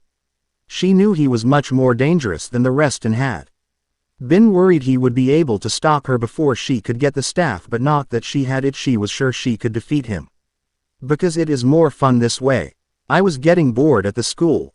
And when you broke into the vault to steal the staff of destruction, you forgot one thing. Your hair was falling out of your hood in the same way it did when you were working at the academy. It was the same color as well, which doesn't make you look too smart, spoke Naruto as he looked at her with a smirk. Well, it doesn't matter because now that I have the staff of destruction there is no way you can defeat me, spoke Falke. But then an unspeakable weight seemed to overcome her and then her body started to tremble. She felt fear resonating from her very soul, and when she looked up she saw her death. She couldn't breathe. She didn't know what to do. All she knew was that Naruto was the one producing these effects. With just my feelings I am able to overpower you, staff of destruction or not. I can see you have the potential to be a great woman, but you are wasting it on these petty robberies. I can show you how to obtain a new life, a real life. All you have to do is trust me, spoke Naruto as he moved a strand of hair out of Fuke's face and smiled down at her, which caused her to blush. Now I will give you two options. Swear on your magic your undying fealty to me, or I can kill you where you sit. The choice is yours, spoke Naruto as he looked down on the woman. He knew it would end like this, and if he had to use the Kotoamatsukami on a few people to keep his own personal Trian Glay mage from going to jail and in his custody, then that was just what he was going to have to do. I, Falke Longville, hereby swear on my magic my undying loyalty to Naruto Uchiha Uzumaki, spoke Falke as she looked into Naruto's eyes and knew from the bottom of her heart that she had made the right decision. A bright light appeared and then a crescent moon design could be seen on her forehead. And a star marking could be seen on Naruto's forehead. I am happy to have you on board, Falke-chan, spoke Naruto as he took Falke by the hand and led her back to the carriage. Everyone else was shocked by what had just happened. But Tiffany just smiled at her familiar and sat next to him. Saito was forced to drive since Falke wanted to sit next to Naruto on the way back. Since Kirch was on his right and Tiffany was on his left, she didn't have anywhere to sit, but when Naruto picked up Tiffany and placed her in his lap, causing Tiffany to blush cherry red, her heart soared and she instantly took her place at Naruto's side. Back in the headmaster's office. The staff of destruction has been once again placed in the vault and the palace guard has handed me in a letter directly fro the princess that states that Naruto may keep Falke with him, but whatever she does will be on his head, so that puts an end to that. You are all guests of honor for tonight's banquet. The palace thinks very highly of your conduct through this incident. I am certain they will bestow upon the four of you some form of reward, spoke the principal. Just the four of us? What about Naruto and Saito? Asked Tiffany as she looked at the principal. Alas, since they are not nobles they will not be rewarded, I am afraid, spoke the principal. I don't need a reward, I got something even better, spoke Naruto as he looked over at Falke and gave her a very seductive look. She blushed instantly and he and Tiffany chuckled to themselves. Saito stayed behind to talk to the principal about something, while the rest of them left to go get ready for the party. During the party, Naruto danced with various women that had come up to ask him for a dance ever since he arrived. He was wearing an all-black tuxedo with a gray undershirt, black shoes, the yang necklace, but around the necklace was 10 rings, all 10 of the Akatsuki rings, 5 rings on one side and 5 on the other. When he saw Tabitha not socializing with everyone, he walked over to her and asked for a dance. You want to dance with me? Asked Tabitha as if not believe him. Of course, you may not know it, but I find you to be one of most beautiful women here. Maybe I have a thing for brunettes, but if you don't mind will you care to dance with me? Asked Naruto. For the rest of the night Naruto danced with Tabitha, Tiffany, Kirch, Montmorency, and Falke. And then he danced with Siesta when they all got back to the room together. That night was the first night Naruto had slept with 3 angels, Tiffany on his left, Siesta on his right, and Falke on his chest. Life just kept getting better for Naruto, it seemed. Chapter 5. 10-Tailed Familiar. Chapter 5. Falke felt someone's tongue enter her mouth and she cracked her eyes and saw that it was Naruto, which elicited a low moan from the woman as she and Naruto's tongues wrestled for dominance. It didn't take long at all for Naruto to take control and start searching. every inch and corner of Fuke's mouth. They continued doing this for a while until Fuke got a smirk on her face that reminded Naruto of his own. "Oh Naruto-sama, if you keep grouping me like that, what will Lady Westwood say?" spoke a half-asleep Siesta as she thought she was still dreaming as Naruto started to group her butt. She felt how his hands expertly messaged her rear end and how his fingers got so close to her back entrance as he did so. When she opened her eyes up fully and realized her dream was actually reality, she eeeepped before moaning again as Naruto continued to oop and massage her large firm butt cheeks. "Oh Naruto-sama, is today the day you finally take me?" asked Siesta as she closed her eyes and let the pleasure take her. She fully expected Naruto to move on to the front door with his hands. But then she heard a sound that sounded like someone was making out. She looked over and saw Naruto making out with Tiffany. Naruto was really enjoying messing with Siesta and Fuke, but he had already promised Tiffany and himself that she would be the first girl he took all the way in this world. He just couldn't take it anymore and had decided, after UK had freaking dry humped him, that today was the day he took Tiffany all the way and then ravished the other two girls to finally curb his lustful feeling. When Tiffany felt Naruto start to kiss her, she could practically feel the need and want radiating off of him. He had told her that he had been intimate with many women from his own world, none of which could stand up to his amazing stamina, which was one of the reasons Tiffany was so willing to allow Naruto to be with more than just one woman, since she didn't want her brains to be fucked out of her skull, as Naruto had put it, but promised her that it was only physical and that he hadn't felt any emotional feeling for them like he had her, so she let it go. Now she could tell her familiar had suffered long enough waiting for her to get ready, and although she wasn't sure she was ready to take this step, she was sure that she wanted to do anything that would make Naruto happy, so if going all the way would do that, she was more than willing to oblige. Tiffany kissed back, but in the game of makeout she knew her place as she allowed Naruto to simply dominate her mouth. Naruto ran his tongue over her teeth, down her tongue, over the roof of her mouth, and even on her cheeks, making her give off a really cute moan in Naruto's opinion. Naruto wasn't going to just tease Tiffany, he was going to make sure she was satisfied 100%, so he slipped a finger into her panties and began to pleasure her. Just as he was about to slip another finger in, the gods decided to mess with him again. Knock knock knock. Lady Westwood and her familiar Naruto Uchiha Uzumaki, you are wanted at the palace immediately by order of the queen. We have a carriage waiting for you, and we along with Lady Louise and her familiar Saito will be there as well, spoke a member of the royal guard as he left to make sure Louise and Saito were ready to leave. The gods hate me, don't they? Spoke Naruto as he wanted to cry at the loss of his four-way. He saw the depressed looks on his girls' faces, and he honestly couldn't agree with them more, but knowing Tiffany, she wouldn't just let him tell the royal guard to piss off even if the pleasu he bring to her body would be unimaginable. She was still the sweet, kind, caring girl that she had always been and would listen to the summons of her princess. Naruto watched as the girls stood up and put on their clothes. Naruto was happy that the principal had forgiven Fuke for stealing the staff of destruction and had given her back her old job as his secretary. When she was working as his secretary, she wore her glasses and hair up like she had always, but when she was with him she wore her hair down and kept her glasses off since she knew he thought she looked amazing like that. Naruto saw what she was wearing and wanted to cry even more. She had been wearing a light green lace bra and panty combo that really sucked in, basically showing him everything. She wore a see-through nightgown like the other girls, but hers was light green. Alright Fuke-chan, Siesta, I will see you two lovely angels when I get back from doing whatever it is that the princess wants us to do, spoke Naruto as a sad voice as he left the room with thunderclouds hanging over his head. He really is depressed, no isn't he? Spoke Tiffany as she watched as Naruto left the room. She found it cute how Naruto could act like such a child one minute and then like a professional soldier the next, all depending on the situation and what it called for. Aren't we all? Spoke Fuke as she left the room. She knew she was going to be very horny for a while since Naruto had worked her up just as much as she had him, so now she was going to suffer as well. She didn't see the blushes on Tiffany and Esta's faces after she had said that but knew that they would be there.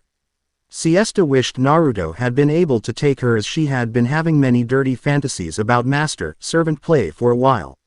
Now and had even had some more risque dreams about him taking her in various public places around the castle. Tiffany was depressed as well, though it shocked her when she realized it. Apparently her body had wanted to go all the way with Naruto for a while now, as everything they were close to each other her body would heat up like it was reacting to Naruto's presence. She quickly ran to catch up with him as they all began the long track to the palace. Eventually they were ushered into a room where Princess Henrietta was sitting on a throne. That made Naruto curious as to why she was doing since to his knowledge she was the princess not the queen, so why was she sitting on the throne like she ruled the kingdom? I bet you four are wondering why it is I have summoned you all here today, spoke Princess Henrietta as she looked down on them from her throne. She saw the annoyed look on Naruto's face, which surprised her, but the others' faces were more what she had been expecting. Yes, Your Highness, why have we been summoned here? Asked Louise as she looked up at the princess with nothing but dedication and respect in her eyes. I have decided to give you Miss Westwood and you Miss Valier the title of Chevalier, spoke the princess as she waved her wand but did no magic, so Naruto just figured it was a formal type thing. What, are you serious? Asked Louise as she looked dumbfounded. Yes, congratulations, spoke the princess as she smiled at them. Tiffany thanked her, as did Louise constantly, for the title that they had been given. She then turned to Naruto and Saito and stuck out her hand. Naruto just raised an eyebrow, but Saito started muttering something about being treated like a dog. You're supposed to kiss her, spoke Tiffany as she saw the perplexed look on Naruto's face. Naruto raised an eyebrow at her but did what he thought he was supposed to do. He stepped up and grabbed the princess's hand, but to her and the rest of the people in the rooms, shocked Naruto didn't kiss her hand but gave her a deep French kiss right on the lips that caused her to moan and her eyes to glaze over.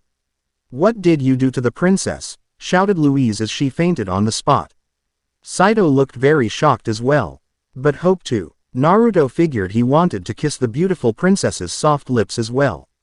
He noticed Tiffany looked shocked as well. Something the matter? Asked Naruto in a confused voice. He didn't see why everyone was acting so strangely, he only did what he had been told.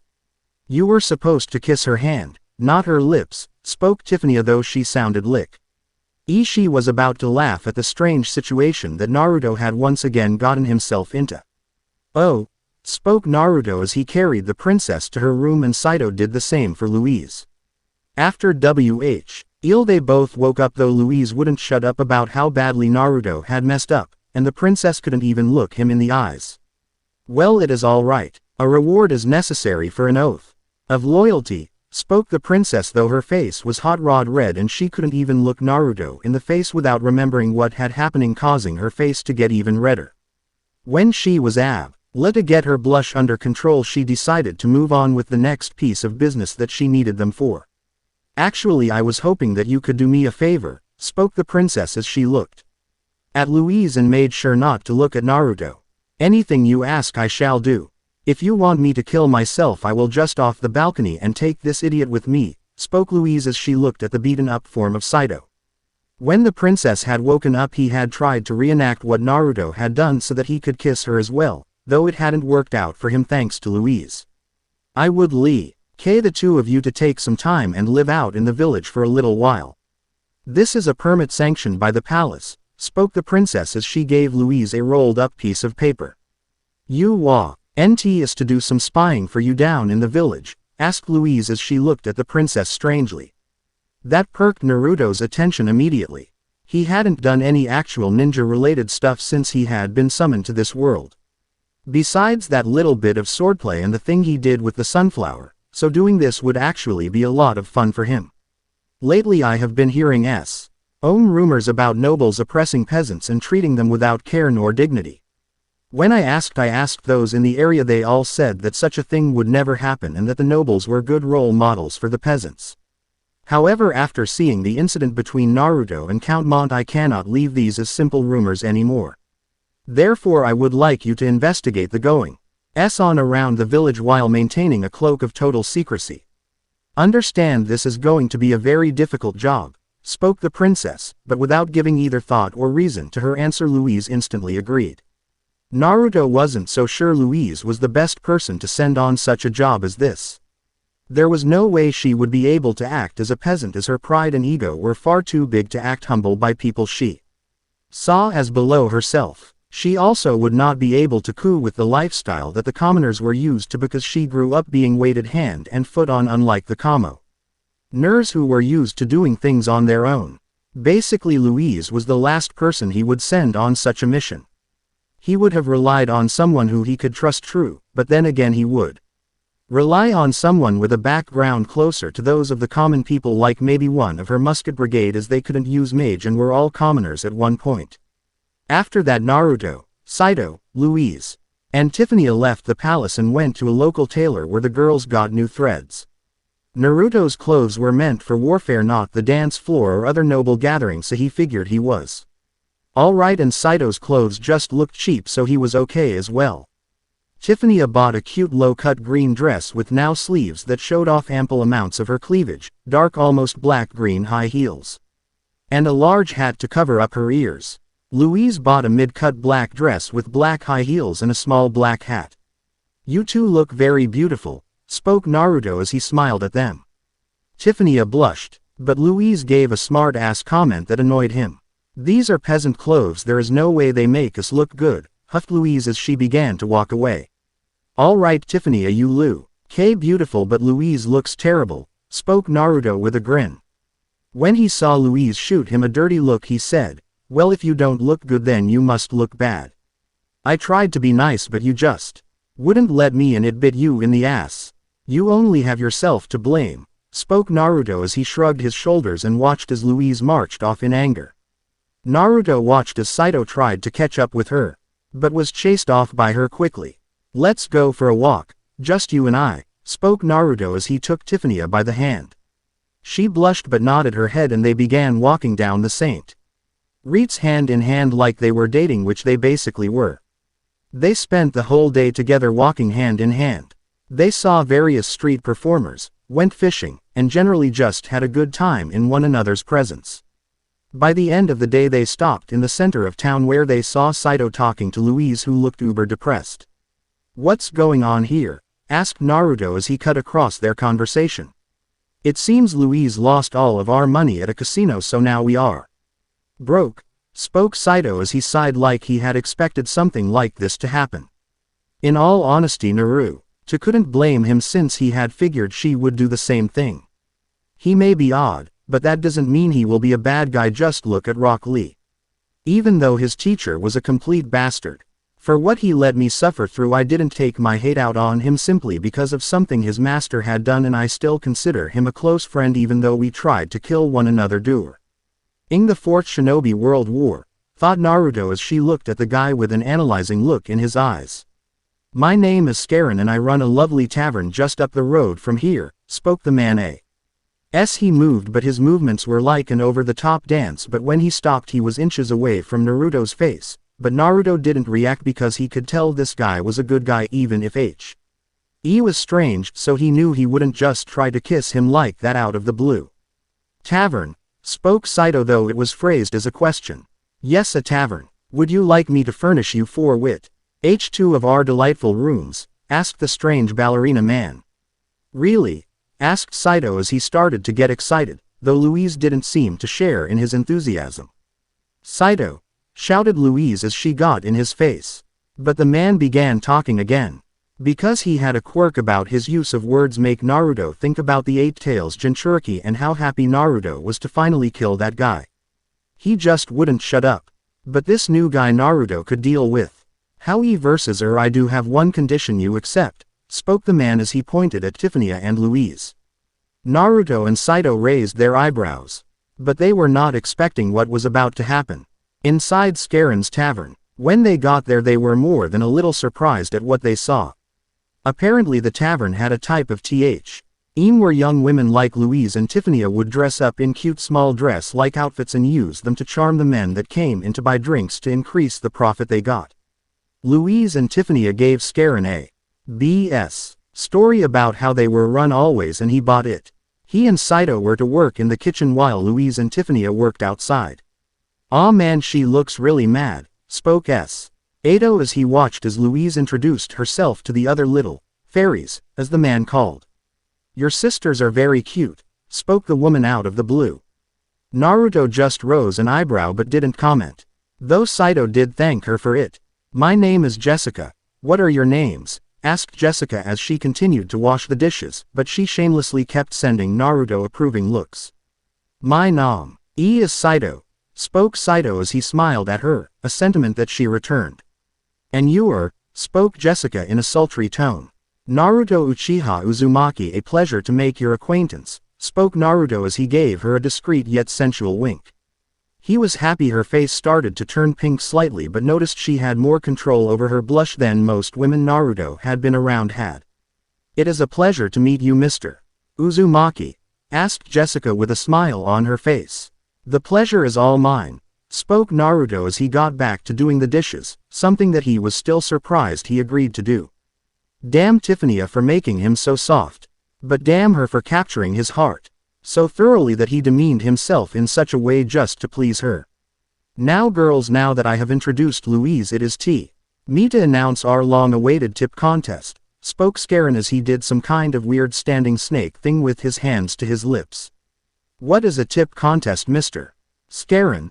asked Tiffany as she looked at him with curiosity on her face. Scarin went on a rant about how she should call him something feminine in French while they were working. "The little fairy who manages to make the most money in tips will get a very special bonus and tada," spoke Scarin as he pulled a piece of rope. When the curtain behind him pulled away, it revealed a little black and pick-lined maid's outfit that was like Siesta's maid outfit except a million times more cute and hot all at the same time. For one day the fairy who wins the contest will have the privilege to wear the family heirloom, the theme in which our name comes from.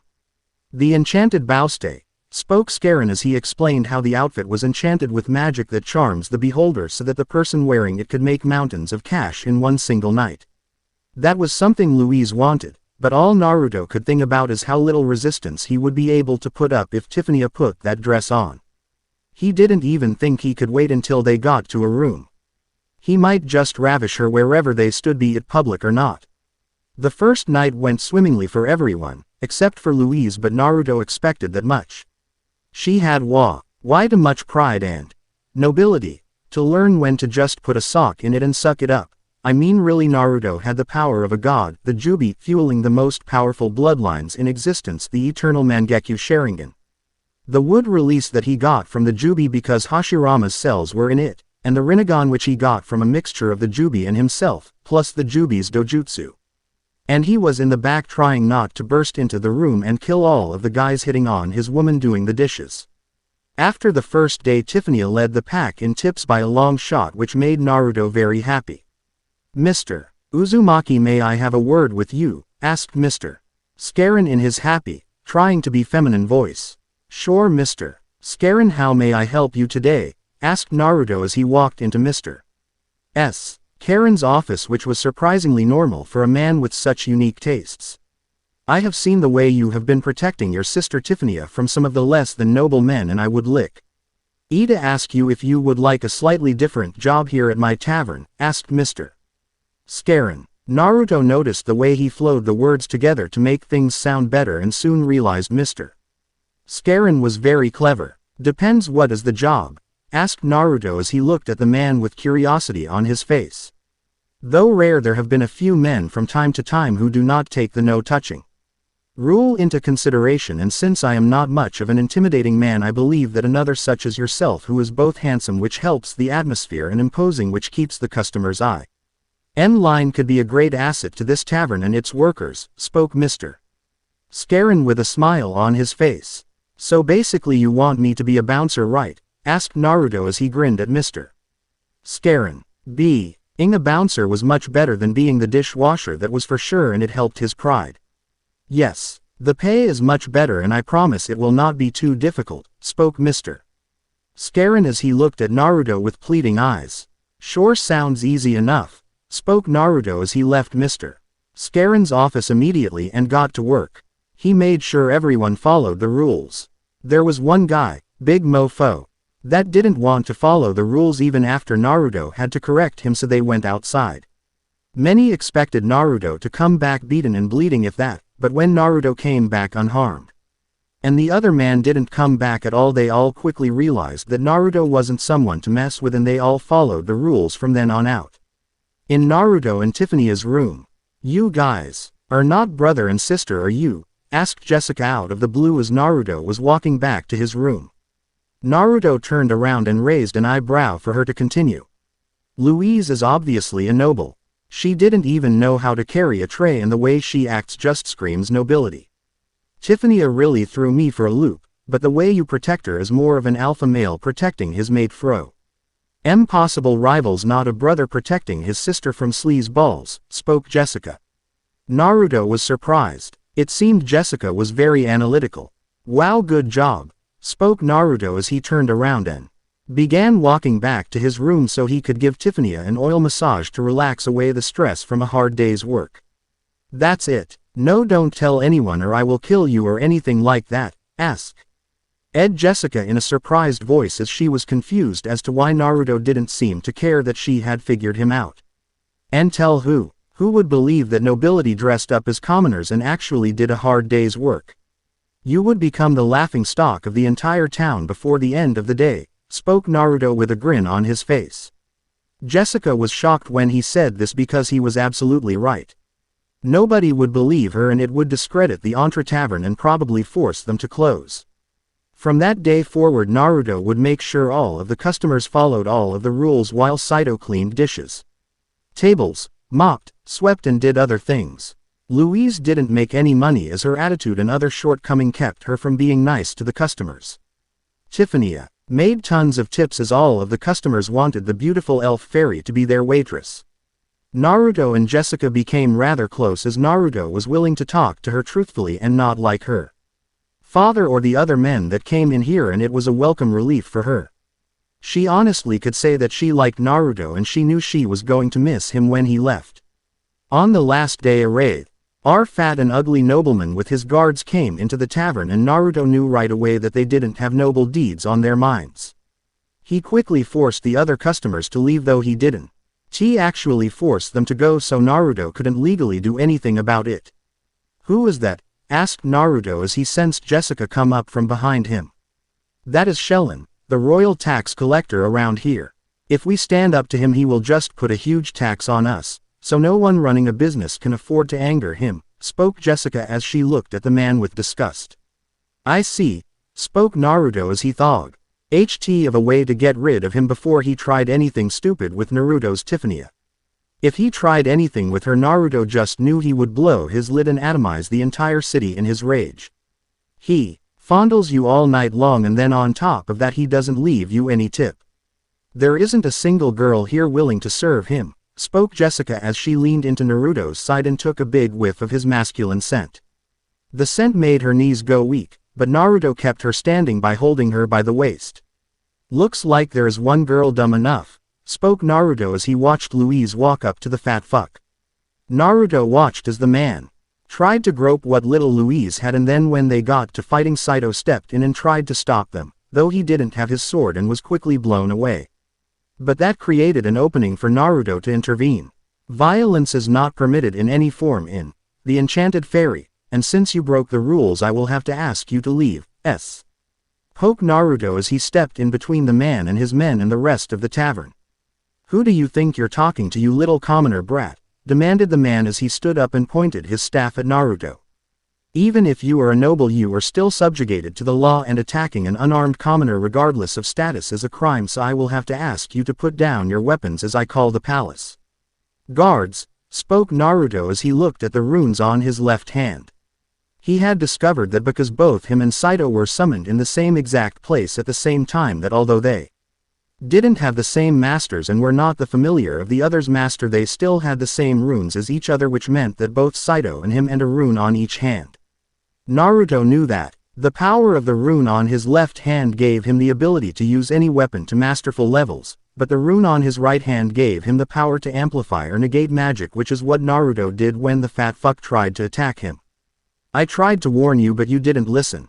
Now I will be forced to use excessive force to restrain you all, spoke Naruto as he disappeared. He moved so fast and punched all of the man's guards in the solar plexus, knocking them out, but Naruto saved his roundhouse kick to the case just for the annoying pig, which knocked him out as well. Soon the palace guards showed up and took the man and his men off to jail. After that, Tiffany was named the winner of the contest and was allowed to wear the enchanted dress for one day.